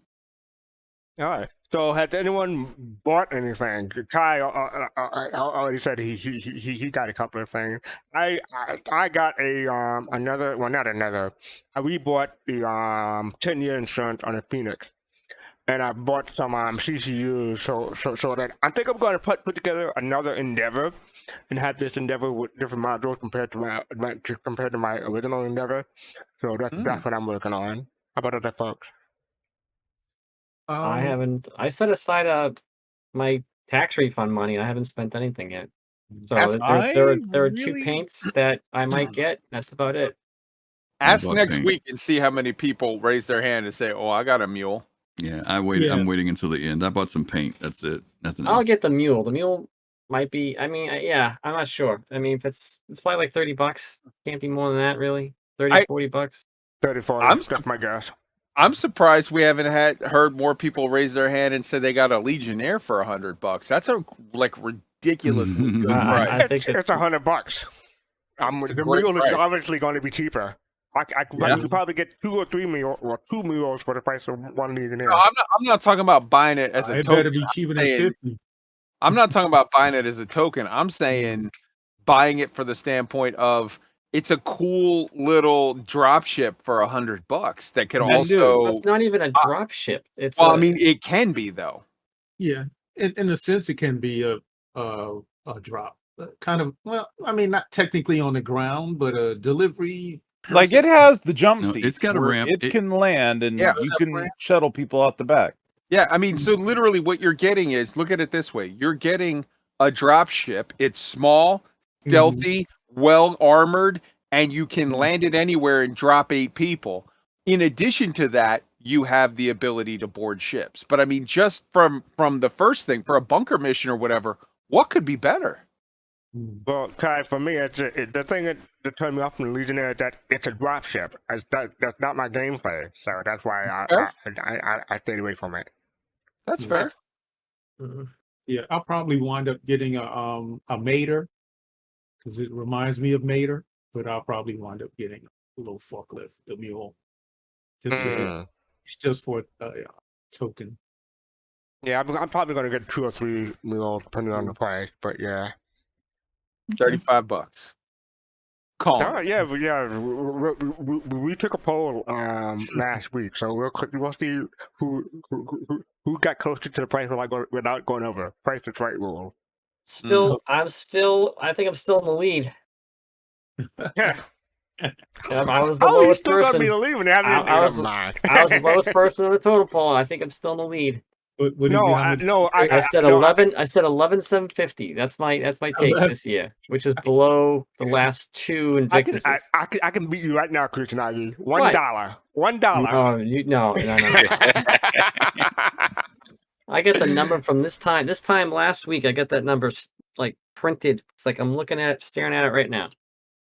Mm-hmm. And actually, I have the calculator up right now too. I'll tell you exactly what they made in 1 week. I can tell you exactly. I know exactly what they made in the past 7 days. It ain't over till it's over. That's true. Now Drake could come out. They could release the Kraken because something's big on what the hell? What does it say? It says Drake. Wait till you see what Drake is about to unleash. That's their thing. So we'll see what the weekend brings because it's going to be a holiday weekend. So it could be something beside the mule. I mean, they're gonna have a guy out there that goes, "Release the Kraken," and then out coming through the banner, a guy's gonna drive a little mule out. Beep, beep, beep, beep. I wouldn't mind another ship from Drake. So we'll see. So up next we have, I'm going to skip the Empire port. So up next we have this week's Inside Star Citizen. So the title of this is Cock Mule, Spring 2022. So let's take a listen.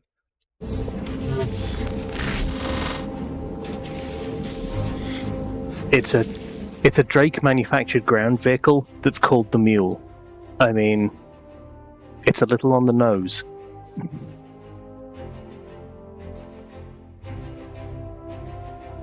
Anyone that's played Star Citizen and done a box collection mission will be pretty familiar with the sort of the ways you have to do it and from watching players play these missions, it's clear that there is scope to improve people's lives there.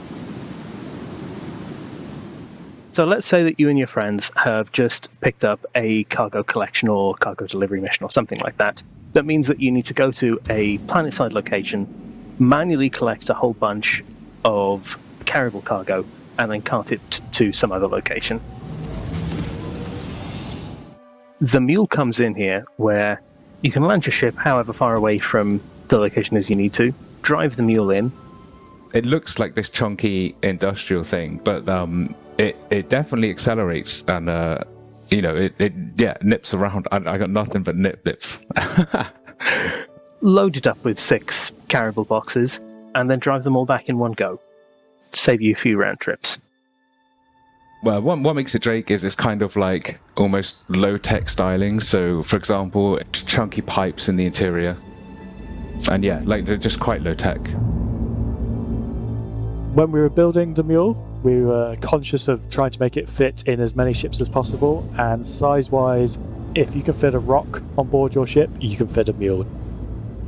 Visually, my favorite part is either the entrance door, because it has these big beaming lights on there that like kind of light your way, but it just gives it like a really nice character to it. Or the front arms, as I said, like when they deploy, it just looks like it's trying to give you a hug, and it's just like these little arms that kind of fold out, and it makes it look kind of cute. That and like the oversized wheels kind of make it look like a Tonka truck. It's just a cute little thing, you know. The Drake Mule is a fantastic addition to the game. It is a real big quality of life time saver for those that do box missions. And then in the future, with the cargo refactor, its next big use will be actually helping you load your vehicles. Loading these big SCU crates from where the cargo is delivered via a freight elevator, and with the cradle in the back and the forklift at the front, you can then essentially ferry 2 large SCU crates towards your ship and onto your ship, depending on your ship, if your ship is capable of having it attached like that. The Drake Mule is the latest in a recent line of small utility ground vehicles designed to improve the first-person, non-combat experience and provide more opportunities for expanded and emergent gameplay than ever before. And it'll make its straight-to-drivable debut in the persistent universe during this year's Invictus launch week. But that's not all, because the event has also brought with it the long-awaited Scorpius. With its popular styling and notable firepower, let's learn more about this tandem terror from Roberts Space Industries. The in-game one, not the... Well, I suppose it's both. My favorite aspect of the ship, if I could pick only one, this ship definitely has an unforgettable silhouette. When you first see it, you can definitely tell that it's going to be, something that you need to take seriously. It's something which you're not really going to forget anytime soon when you see it. So we have a few heavy fighters in the game. We've got the Barrier Defender, the Anvil Hurricane, the Super Hornet, and they all cater for players who enjoy combat, but they want to have a bit more cooperative combat between you and another player who are in one ship taking on the hordes of enemies. Something that makes these 2-person heavy fighters special compared to smaller ships is just that shared experience of combat. It's just a much nicer gameplay experience when you're in this one ship taking on the world rather than 2 people doing their own thing. So the Scorpius is a heavy fighter. It's quite agile given its size. It's a 2-person ship, and the gunner is in control of a remote turret. When we first conceived the concept of this ship, we didn't have the tech in place to have moving turrets. So I worked with Yogi and Mark to get this in place. And for the first time, you'll be able to control where the turret sits on the ship. And it's also the first ship in Star Citizen to feature the iconic wing split. We added a ship transform hotkey, so when the landing gear is retracted, you can use Alt and K to deploy the wings. without having to also deploy the landing gear at the same time. There were certain elements from other RSI ships which we've taken, most notably the thrusters, but honestly, this thing does stand on its own 2 feet, I think, more than the average ship. We were almost leaning towards a more stealthy, sort of futuristic feel for the ship, and kind of what that would look like and mean to RSI if they were to progress down that route. So since concept, it's doubled its missile loadout, so it's now got 16 size 2 missiles, and the shields have gone up to a single size 2 shield, which is pretty hefty in the current combat meta. Whilst the Scorpius will be launching at Invictus Launch Week, development is not stopping on the ship. There are some things that we want to do with it in the future, but they weren't essential to the vehicle releasing. This ship is for someone who wants an agile ship that also does a lot of damage. In future, what we would like to do, so, wings retracted, maybe the ship can gain more momentum, have more agility. That is something we do want to look back at in the future. So what did we learn this week? Well, we learned that Drake may not have the flashiest looks, but their focus on utility and usefulness can never be questioned with the upcoming Mule. That the RSI Scorpius will increase opportunities for those wanting to do the two-pilot tango while pushing turret gameplay into new spaces with its unprecedented changeable firing arcs. And that all of this is part of this year's Invictus Launch Week going on right now. Pop on over to the robertsspaceindustries.com website for more details. For Inside Star Citizen, I'm Jared Huckabee. This is the 7th floor of the Manchester Goods Yard building, 8th story of the building as a whole, and the first of 3 that will soon be home to our UK studio. Because they don't count the ground floor as one here. So the 8th story is actually numbered as the 7th story, 7th floor. No, Justin and Amanda, you do not cut this out. This is important. We'll see you all next week.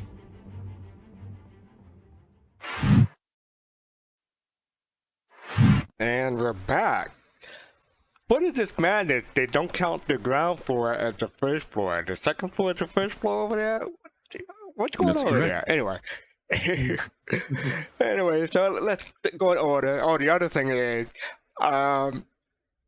Jared had had many jobs. I never thought CID would put him in charge of constructing one of their new office buildings. So that's just strange, in my opinion. Kusanagi, what are your thoughts? Pack Mule. Very cool. I think maybe it should hold more than 6 boxes, but I think people doing bunker missions will appreciate 1 or 2 of those in their vehicle. That maybe help out unload their stuff, their stolen or retrieved armor pieces and sets and guns and stuff like that. It was funny because I saw this earlier, but I didn't catch the clip with the Drake caterpillar, and I was like, "Ooh, that's a good shot with all the mules and the caterpillar there with the lowered bays that were down that are supposed to work like that." So that was really cool to see.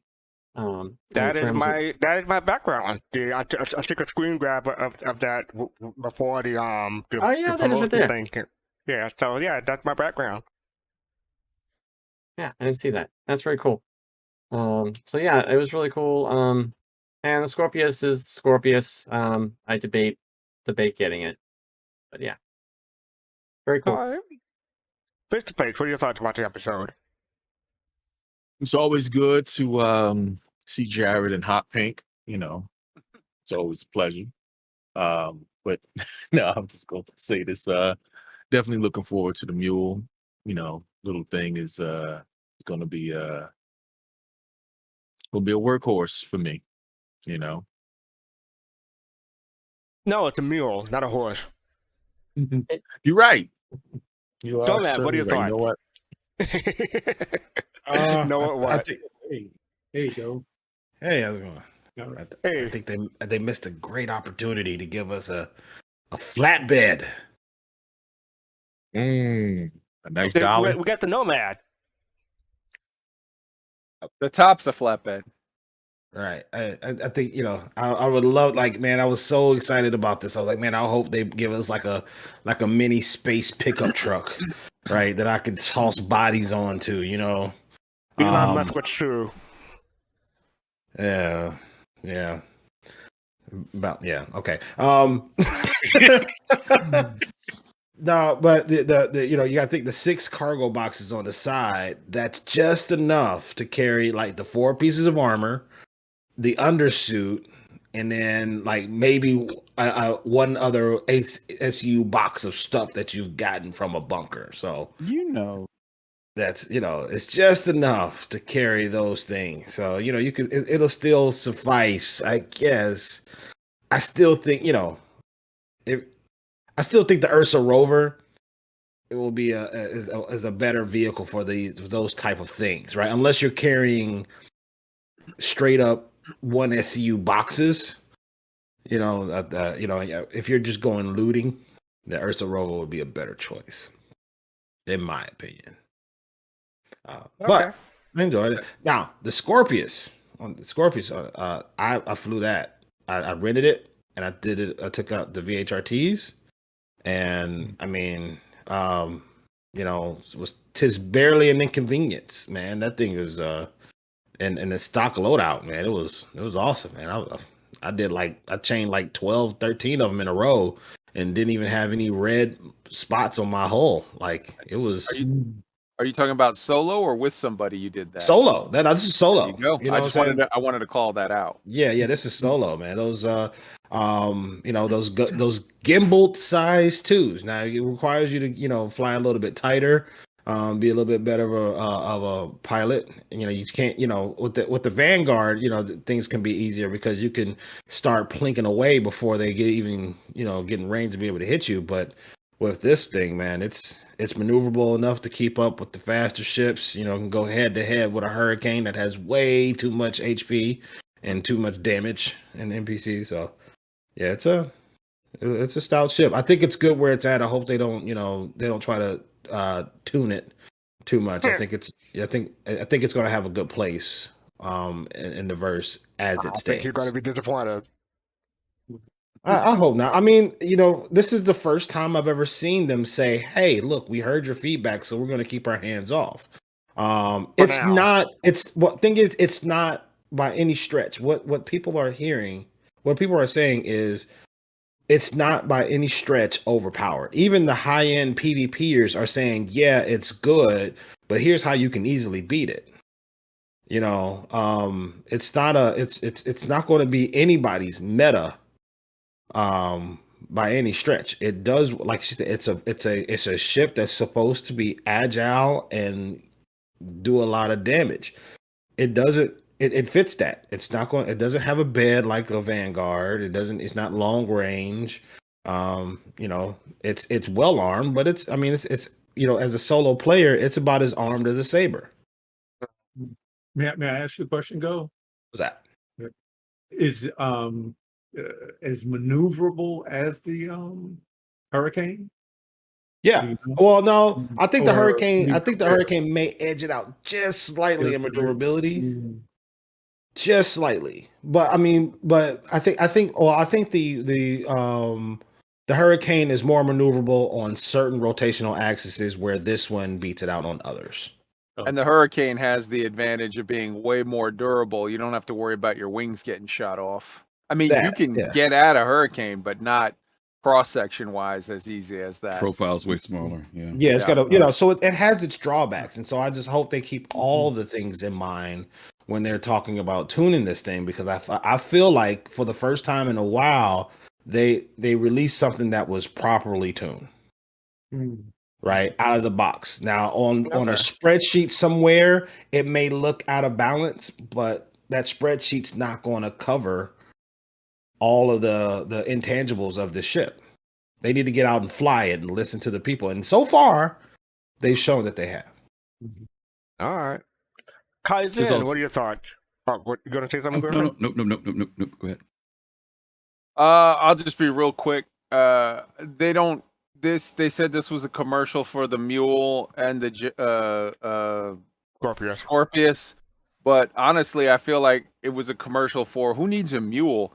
I want to get the commercial to me highlighted those two guys at the very beginning of the commercial, their boots, because the wind was so heavy that it picked up that Mercury Star Runner and threw it around. And the two of them are walking around like, I got my Bobos. They make my feet feel fine. So like, yeah, I want them boots. Bobos is just $1.99. Yeah, buddy. I knew someone was gonna keep it going. That's it. I want to hear more from Fist. All right, from Fist. Oh God, Fist to face. We'll come back to him. How about you, Karate? What are your thoughts? Well, in terms of the mule, I'm just going to focus my attention to that. I can definitely see it being a very viable option. Probably not now, but when I first saw it and I kept thinking about the physicalized cargo and everything, I did see some discussion about a person saying, well, I can just park my Avenger or something like a cargo ship next to an outpost stairs and get the cargo that way, or I can use a tractor beam. That's true. But if you guys were to recall the CitizenCon 2016, where they had to land the Aquila a certain distance away from the mission because of turbulence and all those things, or even the Squadron 42 vertical slice in I think 2017 or so, where you had to fly below cover because of the A8 fire. There may be cases where you can use the mule. Of course, you can, like Gumab had mentioned, you got to think about, okay, is it worth it over the Ursa rover? And who knows, maybe there will be instances where it may be very important when it comes to driving in a convoy. You have your Ursas, you have your mules, they have their strengths, their weaknesses, each of them, and you have some other vehicles going to a particular location, something as big as the mission location on land in Orison, but on a landed zone, and you can't take your ships there because of AA and turbulence and those things. So I'm excited for the future to see it become a lot more viable with physicalized cargo and long distance, relatively long distance driving. Also, the mule will fit in a lot of ships that the Ursa won't fit in. Yeah. All right. Hot in space. What are your thoughts? Well, first, one of the things is just like with the MSR, it is a bug because we've gone out with Robert and we've gone out in the Hercules, and the ship does the same thing. It flip flops when you can stand there, and the ship is like waving in the wind. Yeah, something's going on with that, but they'll fix it. Mater, in my opinion of the mule is they're saying that you'll be able to pick up larger cargo containers with that. Yeah, in the front, yeah. Yeah, but I'm wondering, how are you going to see? Again, I mentioned it last week because you won't. I don't know how they're going to work that out. I just think that my opinion is that they'll probably make a larger one. But I mean, you can cheat and just use all that F4 to see around it. But I think they just mean like the two SCU ones are going to front. I don't think they mean. Okay, so they don't mean the larger one. Okay, because I'm just wondering. And I think OMAB or Kai or one of them said maybe it'd have backup cameras. Like the picture right here. This is what they're talking about. Yeah. Let me go back. Okay. I was just wondering. Okay. When they say larger, they mean that those two, the one in the front and the one in the back, are larger than the ones on the side. Right. Okay. Now, the only thing is, too, with that is, will that arm, when you try to stack them, will that go up like a forklift? Where you can stack them inside the, like, let's say a freelancer stack instead of just single layer. I don't know. If you look at the design on that arm, if you zoom in on it, you'll see there is a pivoting wheel that's going up a rail. Right. So it does evidently lift up and down. How high it is, we have to wait and see, but it's a good question, Pops. Right. I see the So you mean it hugs that box? Gives it like a warm hug. Yeah. Little Mater from Cars. Mm-hmm. So. All right. So Spitfire, what are your thoughts? Honestly, that the Mule is one of the most adorable little ground vehicles that they've ever came out with, and it does indeed look like it wants to give you a hug. Mm-hmm. In terms of the Scorpius, I really think that they are doing a good job with the balancing on it. They left it alone. Okay, it's agile. Thing is, though, it's probably not as tanky as the Hurricane is. Technically, the Hurricane has a little bit more firepower on it. And I honestly think it's in a good spot right now. Oh, and then the terrible use of floors. Yeah. That's the thing. One thing I want to say about that Chris guy, he must have some dank memes. And once they said, once they mentioned the Tonka truck, I can't see the Mule as anything other than that anymore. It's a Tonka now Dude, to me. When I saw that for the very first time, I went there. I'm like, "That's Tonka."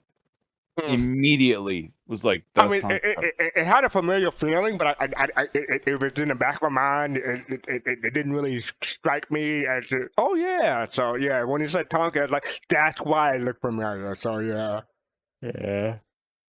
But yeah, honestly, good show. I'm really excited, and especially one of the things that got me interested is the picture that's your background. The fact that they're showing the mules using the cargo elevators, which I can hope that means we're close. But I understand that that's concept art in your background. Yeah. The other thing, though, to Pop's point, where he talked about, like, okay, the larger boxes or whatever, like, we don't know what 318 with the physicalized cargo is going to bring. For all we know, there's going to be some kind of weird pallet system, and your little mule can, like, almost hitch onto it. I think it was Gomab that said we missed a trick. We could have had a flatbed or whatever. I would love to see some little tow hook system or whatever with that mule, where now it attaches to a little flatbed in the back, or a little thing that pulls like a whole pallet full of boxes. Because I think, who was it that they said, well, like, how is that going to work as far as like stacking multiples on top of whatever? Maybe, like I said, you just attach to a pallet, and now you've got a grid of like 4x4, so that's 16 right there of the one SCU whatevers that you can manipulate at once. Okay. We have to wait and see. Yeah, we do. And I don't mean to cut this short, but we have a long machinima ahead of us. So, but I do have a quick question before we move on. So, Griffin and Pop, you both have the Scorpius, and Gomab, you've flown it. Are people okay with the changes that the Scorpius have compared to the concept, like the shield and whatever? Yeah. Okay. Yeah, definitely. I mean, the upgrade to the shield size too is obviously something that's cool. It's so hard to gauge stuff for me, guys. Just because there's so much stuff. Like Gomab was mentioning some real valid points earlier about the ship and balancing, but this is an all energy weapon ship right now. And again, we don't know what shielding is going to be like later. What ballistics are going to be completely like later. So, you just got to kind of fly it and enjoy it where it is right now, and look for the final balancing to see, how ships penetrate, how well they do in combat. Because there's just too many questions still for final balancing on these ships. But I like it. I like it a lot. Yeah, I think they did a great job with this one. Griffin, do you have any thoughts about the episode as a whole before we move? No, I mean, the Mule, I agree. I wish somebody would give us a blowtorch so we could cut those doors down in bunkers. We could back that Mule onto the elevator and take it downstairs. But other than that, that's about it. Somebody, I forget who it was in chat, mentioned a hand truck. That would be cool. Listen, I just take the whole Mule downstairs, Pops, put it on the elevator. It's big enough. Put it on the elevator and take it downstairs and load it up. Well, I just can't wait for them to actually do the cargo refactor, so that even if you are able to tractor your one SCU box down there, you can bring it back up, hook it up to the Mule, and drive off. I'll be okay with that. Yeah. All right.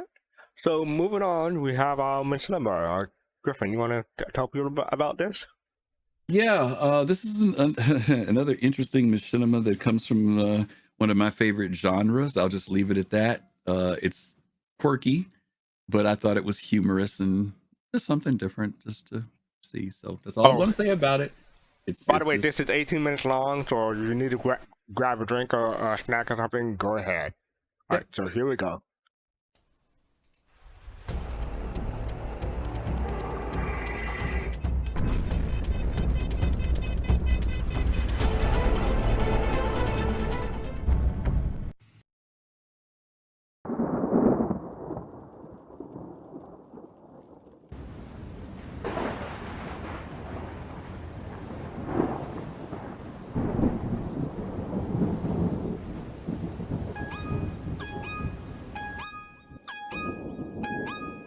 It's an easy mission, they said. Go in and grab a box and leave, they said. My ass!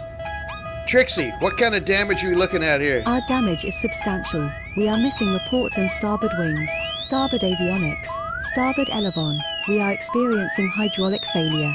Long-range transceiver is down. Life support minimal. 37% loss of thruster efficiency. Landing gear is inoperative. Power levels are dropping. We have a fuel leak of 3% per minute. Oh my gosh. Well, is there any good news at all? The planet is inhospitable but safe with an EVA suit. All right. Well, run a quick scan if you would. And can we turn off those damn alarms? Available alarm silenced. There shows to be what is a possible emergency shelter 13 kilometers at 315 degrees relative. Okay, then let's just point our nose there. 1 minute in the air is worth an hour on the ground. All we got to do now is just stay up here as long as we can. Imminent. Prepare for impact. Trixie, that's not fair. Imminent. Prepare for impact. There are rocky areas that will make All right, landing Trixie, challenging. blow the rear ramp. We'll use it to stabilize our landing. Good luck, Captain.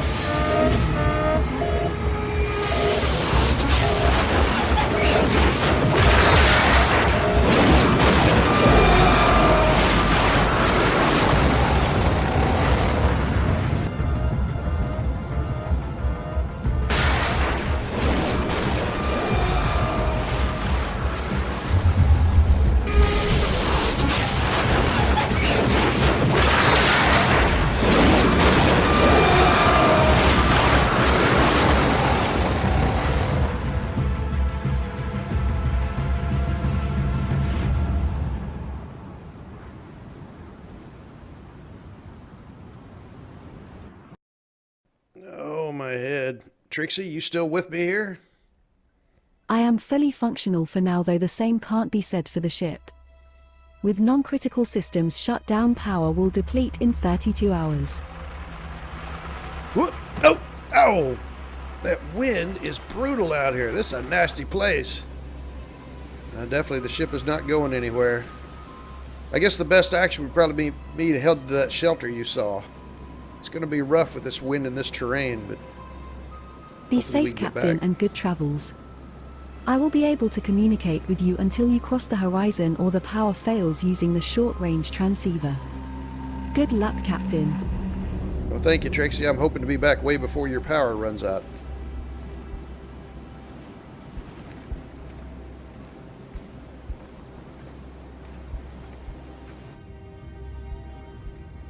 Trixie, it's kind of lonely out here. Could you, sing me a song or something? Captain, I do not have any songs in my library and communications continue to be down. Well, great. You're not much fun. We walk in silence then.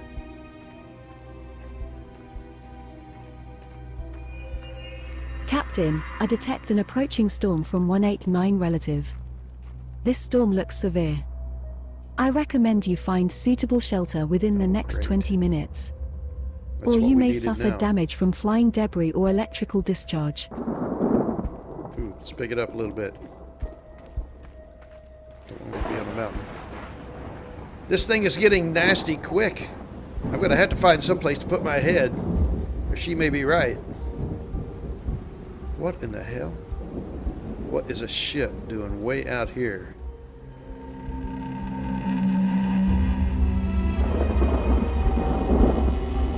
Landed ship in range of this communication. I am currently outside your vessel and requesting to come aboard to shelter in place from the storm. Over. Landed ship, I am currently stranded and in this storm. Request permission to come aboard to shelter. Over. Please respond. Landed ship, just inform you I am coming aboard. Please do not shoot me. I have no ill intentions. I just want to get in out of the storm. Over. Hello? Is there anyone on the ship? I don't want no trouble. Just trying to stay out of the storm. Hello?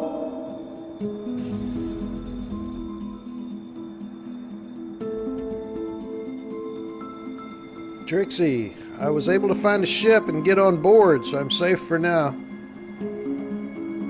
Captain, I am pleased that you were able to find shelter. Please be aware that there may be indigenous life occupying those spaces. Please exercise caution.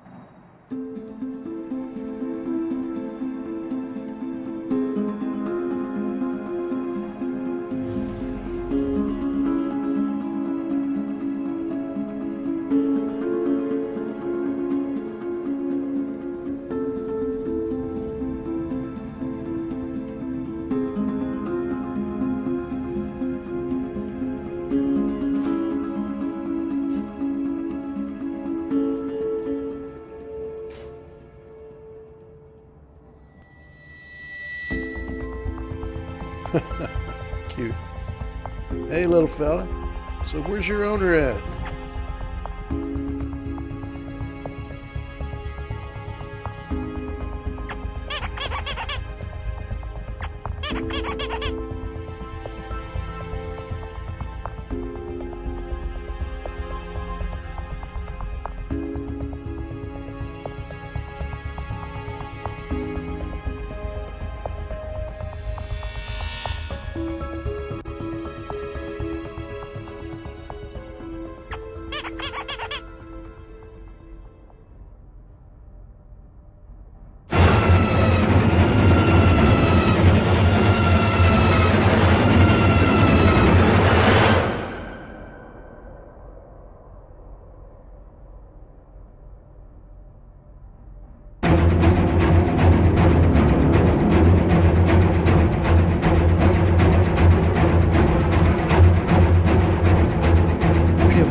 Jacking with me? Maybe it just fell off the table? Hell, maybe it's a moving toy. I gotta get my head together. This place gives me the willies.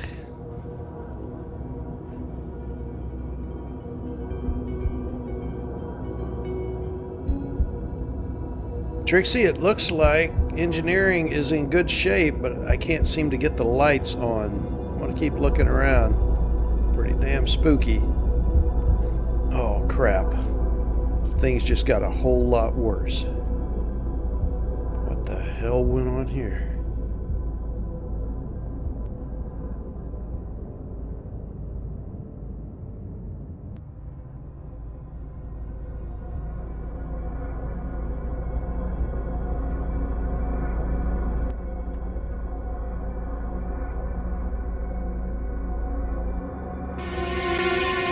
What is up with these stuffed toys?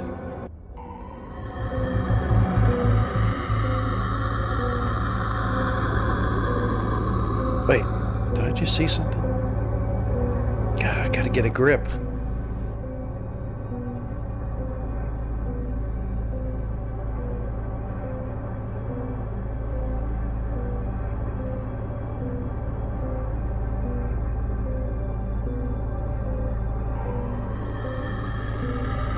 What the duh? Oh. Okay. I am done. I am so done with this place. I am gonna find me a room and hide under a bed till the storm passes.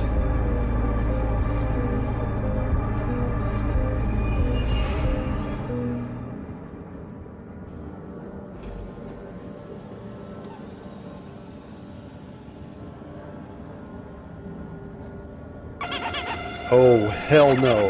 I am not going that way.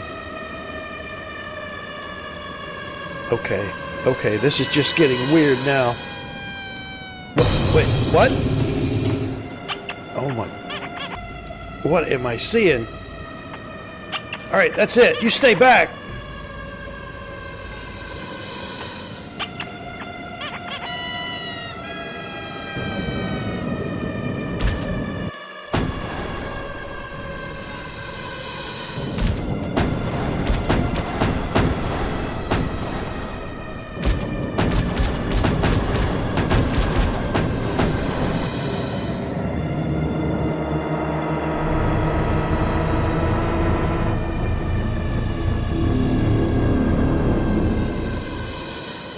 Again.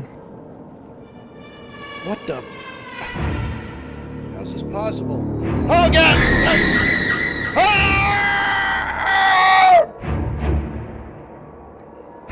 Get away from me! You little bastard! Oh, quit biting! Oh, you're tearing my suit up! Get...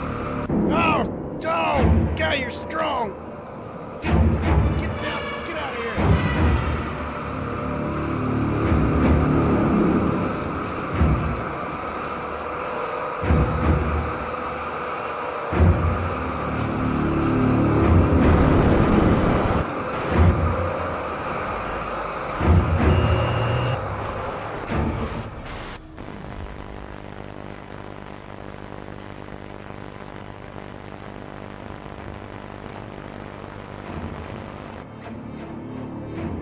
Captain, I am experiencing intermittent communications with you.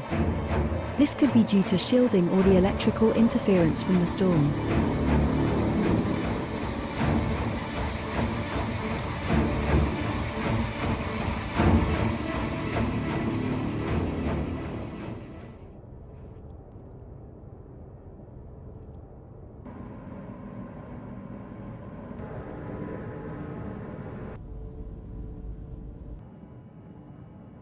Captain, can you hear me?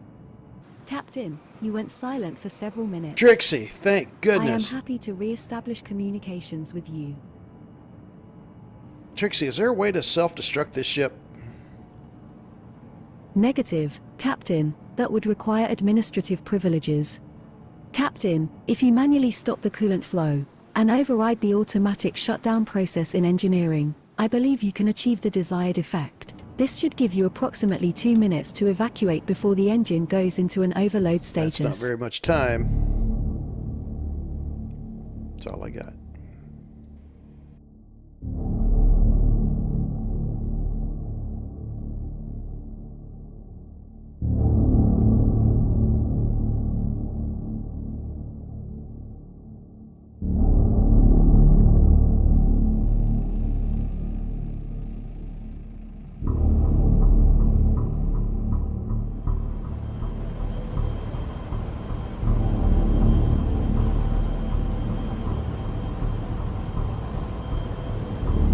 Trixie, I found the manual override. I'm going to go ahead and shut off the coolant flow.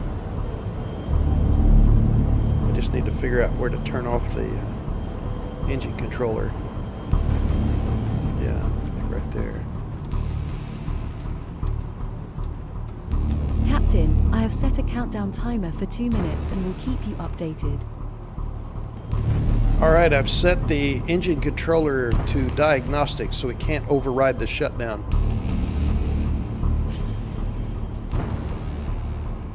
Attention. Attention. The ship's cooling system has been compromised. The ship's engine is now in overheat status. Restore cooling function or shut down engine to prevent overload.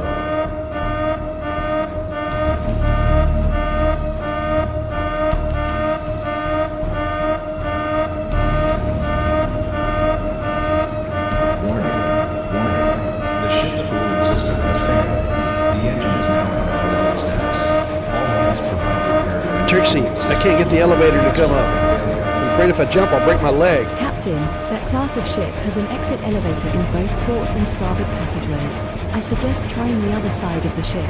I also suggest you hurry. Captain, you have 1 minute until engine goes critical. Danger. Danger. Engine cooling system has failed. Engine is in non-recoverable overload state. Recommend all hands abandon ship to clear the danger area.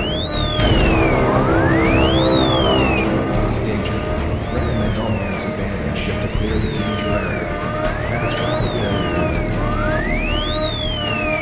Captain, you have 30 seconds until engine goes critical. Abbreviated countdown started. 20 seconds.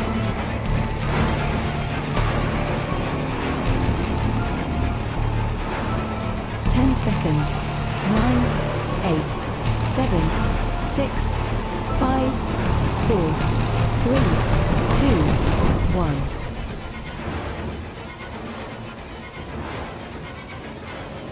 Trixie? Captain, the timer was only an estimate.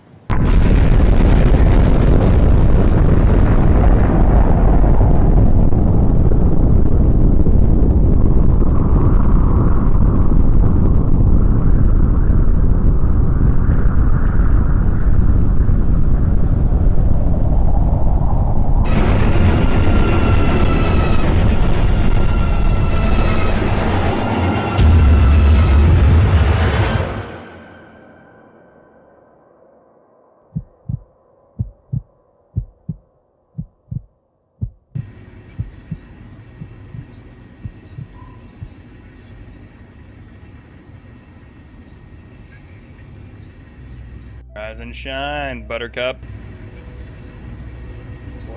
What? Where am I? You're aboard our medical ship. You're really lucky we detected your crash and decided to come investigate. A big energy surge caught our sensor's attention, and then we noticed your transponder. It was really weak, so you're very fortunate that we saw it. This planet doesn't get a lot of business. You might have been down here a long time if we hadn't happened by. By the way, it looks like you have a major concussion and exposure. Any dizziness, nausea, blurred vision, or hallucinations? No, I think I'm fine. Wait, hallucinations? Yeah, maybe I have. That would explain it. Well, anyway, I'm very grateful you decided to check it out and you rescued me. Many thanks for letting me hitch a ride. You're very welcome. It's what we do at Misfit Mercs. You still look pretty shook up. Anything you want to share about what happened down here? I don't know that I can explain it. There was a ship, you see, and wait, was there? Actually, never mind. I just want to get clear of this planet as soon as we can. Once the crew gets back on board, we'll get you back to civilization.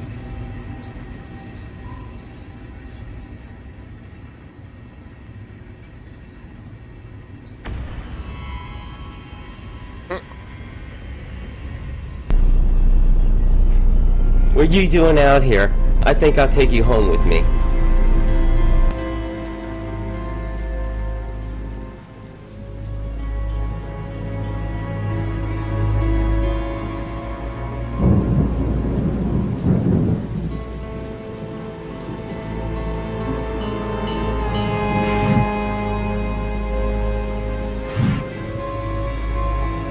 Oh my goodness, Griffin. I'll blame Griffin totally 100% for all this. Come on, that was fun. That was fun watching. Come on. It was, but I'm gonna give him a thumbs up too. So I like this. Let's start in the middle. Go, Mab. What are your thoughts about this machinima? I mean, he took pistol shots to the face and didn't even flinch. What made them think that an explosion was going to do anything? Because of his experience, explosions generally work. But yeah. No, man. No, just run. Yeah, run. I Just run. Like, don't even try it. And yeah, no. And then I was really like, Star Citizen has some really good explosion effects. Why did they go back to the 1993 cartoon explosion? I think maybe that's on purpose, part of the field of the machinima. I know, probably, maybe, I don't know. But when I saw it, I was expecting to see because the Hammerhead has a pretty intense explosion. But then, when I saw that, I was like, oh, boo. Oh, no. man. Typical, yeah, it was good horror plot. Yeah. Alrighty, what are your thoughts? Overall, I think it was pretty cool. I always enjoy the horror twist to the machinima that that provide that kind of horror-like feeling. And yeah, definitely confirms that if you see a Pico in a dark place like that and gives off that kind of high squeal thing, I definitely don't try to interact with it. You just run quickly. So yeah, I really enjoyed the plot. It was very quirky and pretty funny. And yeah, props to the person who made it and anyone who contributes to it. Hot and face. Yeah, this is why I want one, because I want to keep it in my house to guard my home. And Pico is becoming definitely feared in the verge. Yeah, I mean, last week we had Pico with a machine gun. This week, yeah, Pico just taking gunshots to the face. All right, Spitfire, what are your thoughts? Honestly, really great. Machinima, I enjoyed it. My biggest critique about this is that next time try for this person to maybe check their audio balance, because some of the stuff was blaringly loud. But otherwise, I mean, great storyline, great use of Pico. I'm glad to see Finley finally making his appearance and making his rounds. And yeah, great plot twist at the end. Very 1990s doll horror movie, like Chucky and stuff. Oh, okay. Yeah, doll, not dull, doll. Yeah. Kuznagi, what are your thoughts? Towards the middle, I was like, "Oh man, I don't like this." But it was pretty good. I like the AI trying to help him out. I was actually surprised that he was able to land the ship without it blowing up. So that was kind of nice that I wonder I have to do that more than once. And then I kind of at the end, I kind of expected that to happen.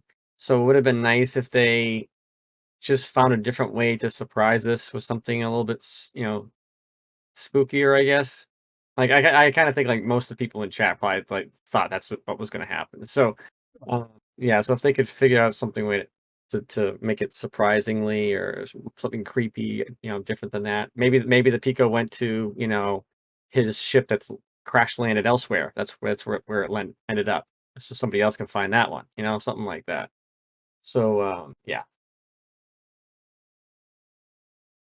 Fifth Space, what are your thoughts about the cinema? Okay, I got a bone to pick with this. Okay, so check this out. Here's my little rant. Y'all not going to be satisfied with these Pico videos until CIG actually, you know what? They're going to have, I'm going to put it to you this way. People going to show up to one of these stations and start going on a mass murder spree. Okay? Y'all not going to be satisfied until that happens. Because I keep putting these things out there and giving them ideas. And y'all going to be in trouble one day. And as you can see, April Fool's Day 2023. Hey, listen, you never know. You know what I'm saying? You might see Pico show up in your hab, right at your face. You know what I mean? Right there, standing on your chest with that, with that pistol aimed at your head. And what can you do, right? So I'm just gonna try to tell y'all. Lucky Punk? Well, do you? I'm just trying to tell y'all. Hey, Fizz, since you brought up there, so you and Pops are gonna have like apparently one of these things like protecting the households there. So I could just imagine you guys getting like a glass of water late at night. Hold on for a second, Admiral. Hold on for a second. Wait a minute. It's like staring you down. This is where me and Pops differ. I get my dad's, liking to Pico because of what Pico can do. But you got to understand something. What my dad is failing to realize is this: Pico is uncontrollable. Have y'all noticed that? Can't control Pico.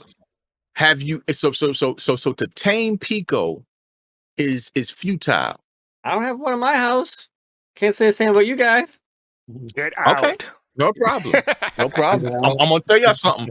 All CIG got to do is flip that switch, and all these Picos that's in y'all ships, there it is. Okay, go ahead. Oh, that's my boy. 2 cents. So, I'm gonna like, order 66. Yep, Yeah, there it is. See, there it is. See, there you go. See. There you go. Not Kerry said the same thing just now. So true story. Okay. So true story. A couple years ago, I got a condo, and it was like the first week I was in there, and I'm in my bed, and I feel like something like wiggle my foot really quick, and I was like, "What in the hell was that?" And I literally introduced myself to my place, and I was like, "Hello, let me introduce myself," because I thought something was in there. Now I could just imagine something like that happening to you or Pops, and then instead you look down and it's like a Pico right there on the floor. Keep trying to tell y'all. Look at it. Think about it. FC, what did you think? What I thought was, I think the right speaker for Trixie, not just for Trixie, but for other stuff, they were heavy on the right speaker. The the stereo mix seemed to be a bit off. Or maybe if they use the right speaker for one thing and the left speaker for the other thing, it better balance it for me. But it was just too heavy on the right speaker for me, especially since I'm wearing headphones. The thunder sound good. I like the thunder.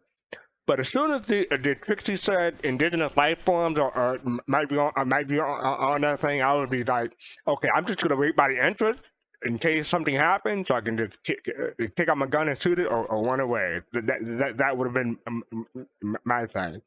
And Griffin, as soon as I saw Pico the first time, I figured out what the video was going to be about. I literally screamed Griffin, like Cook saying Khan. That's what I did.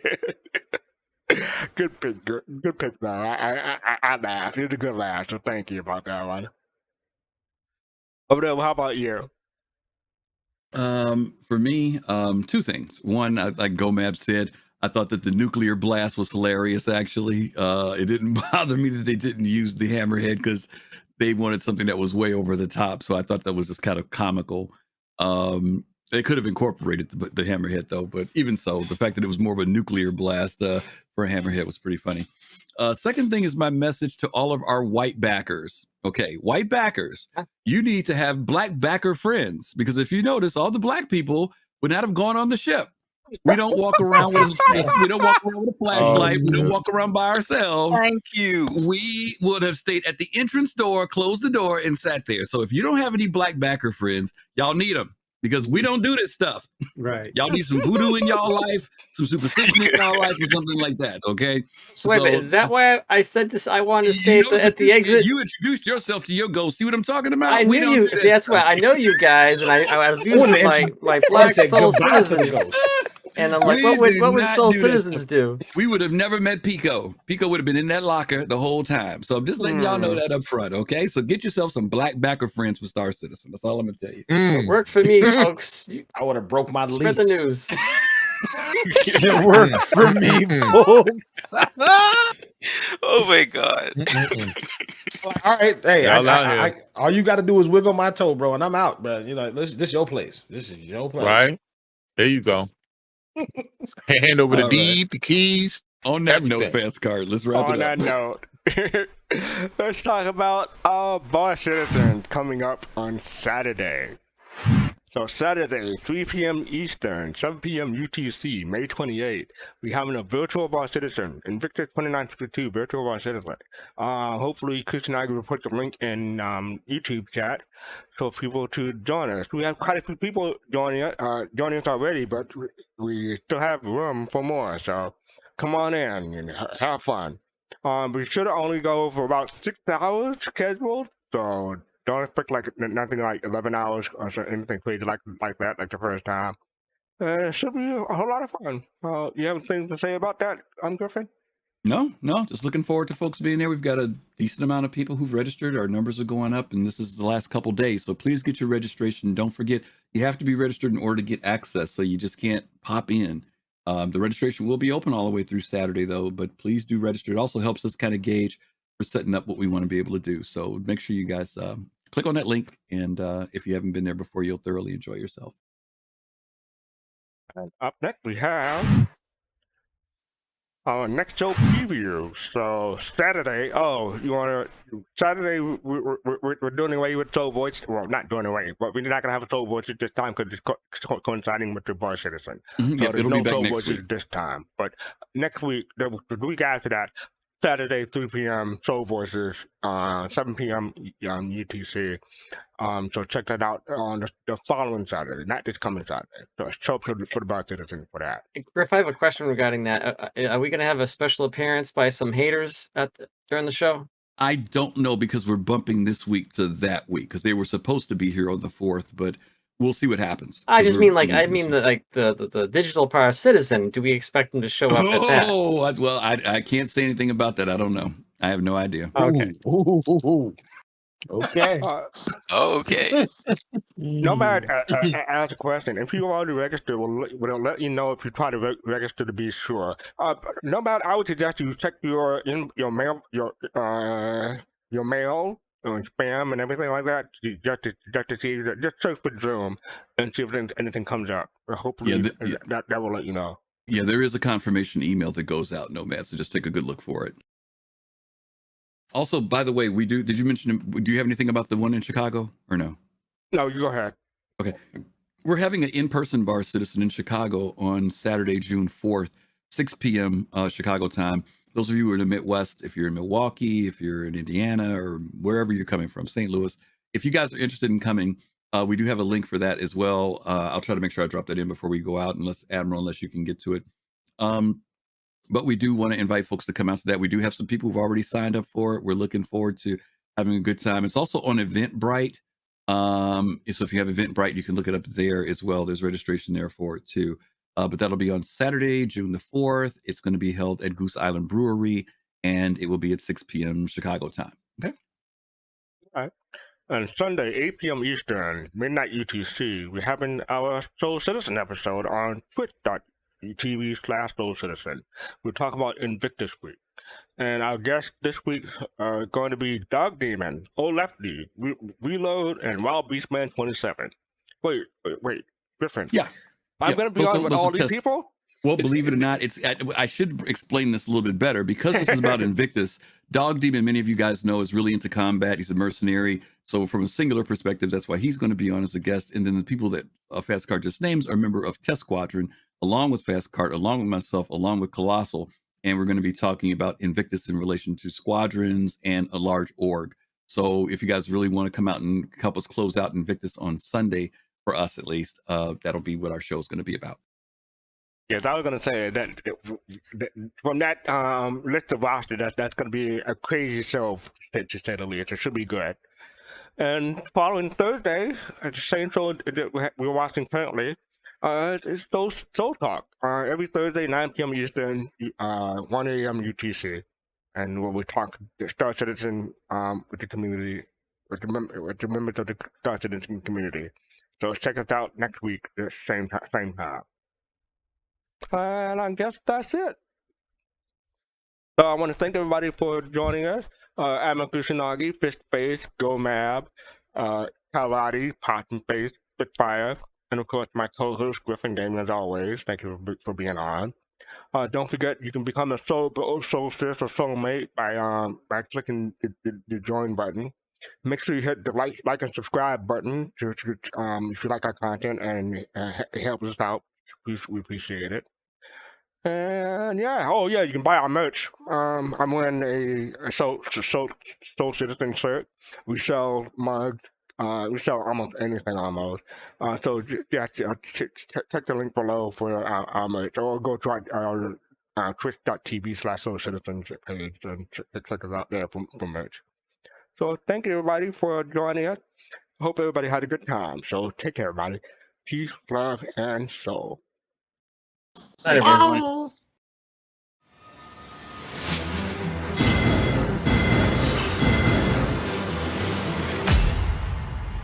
All hail Pico. Just in time.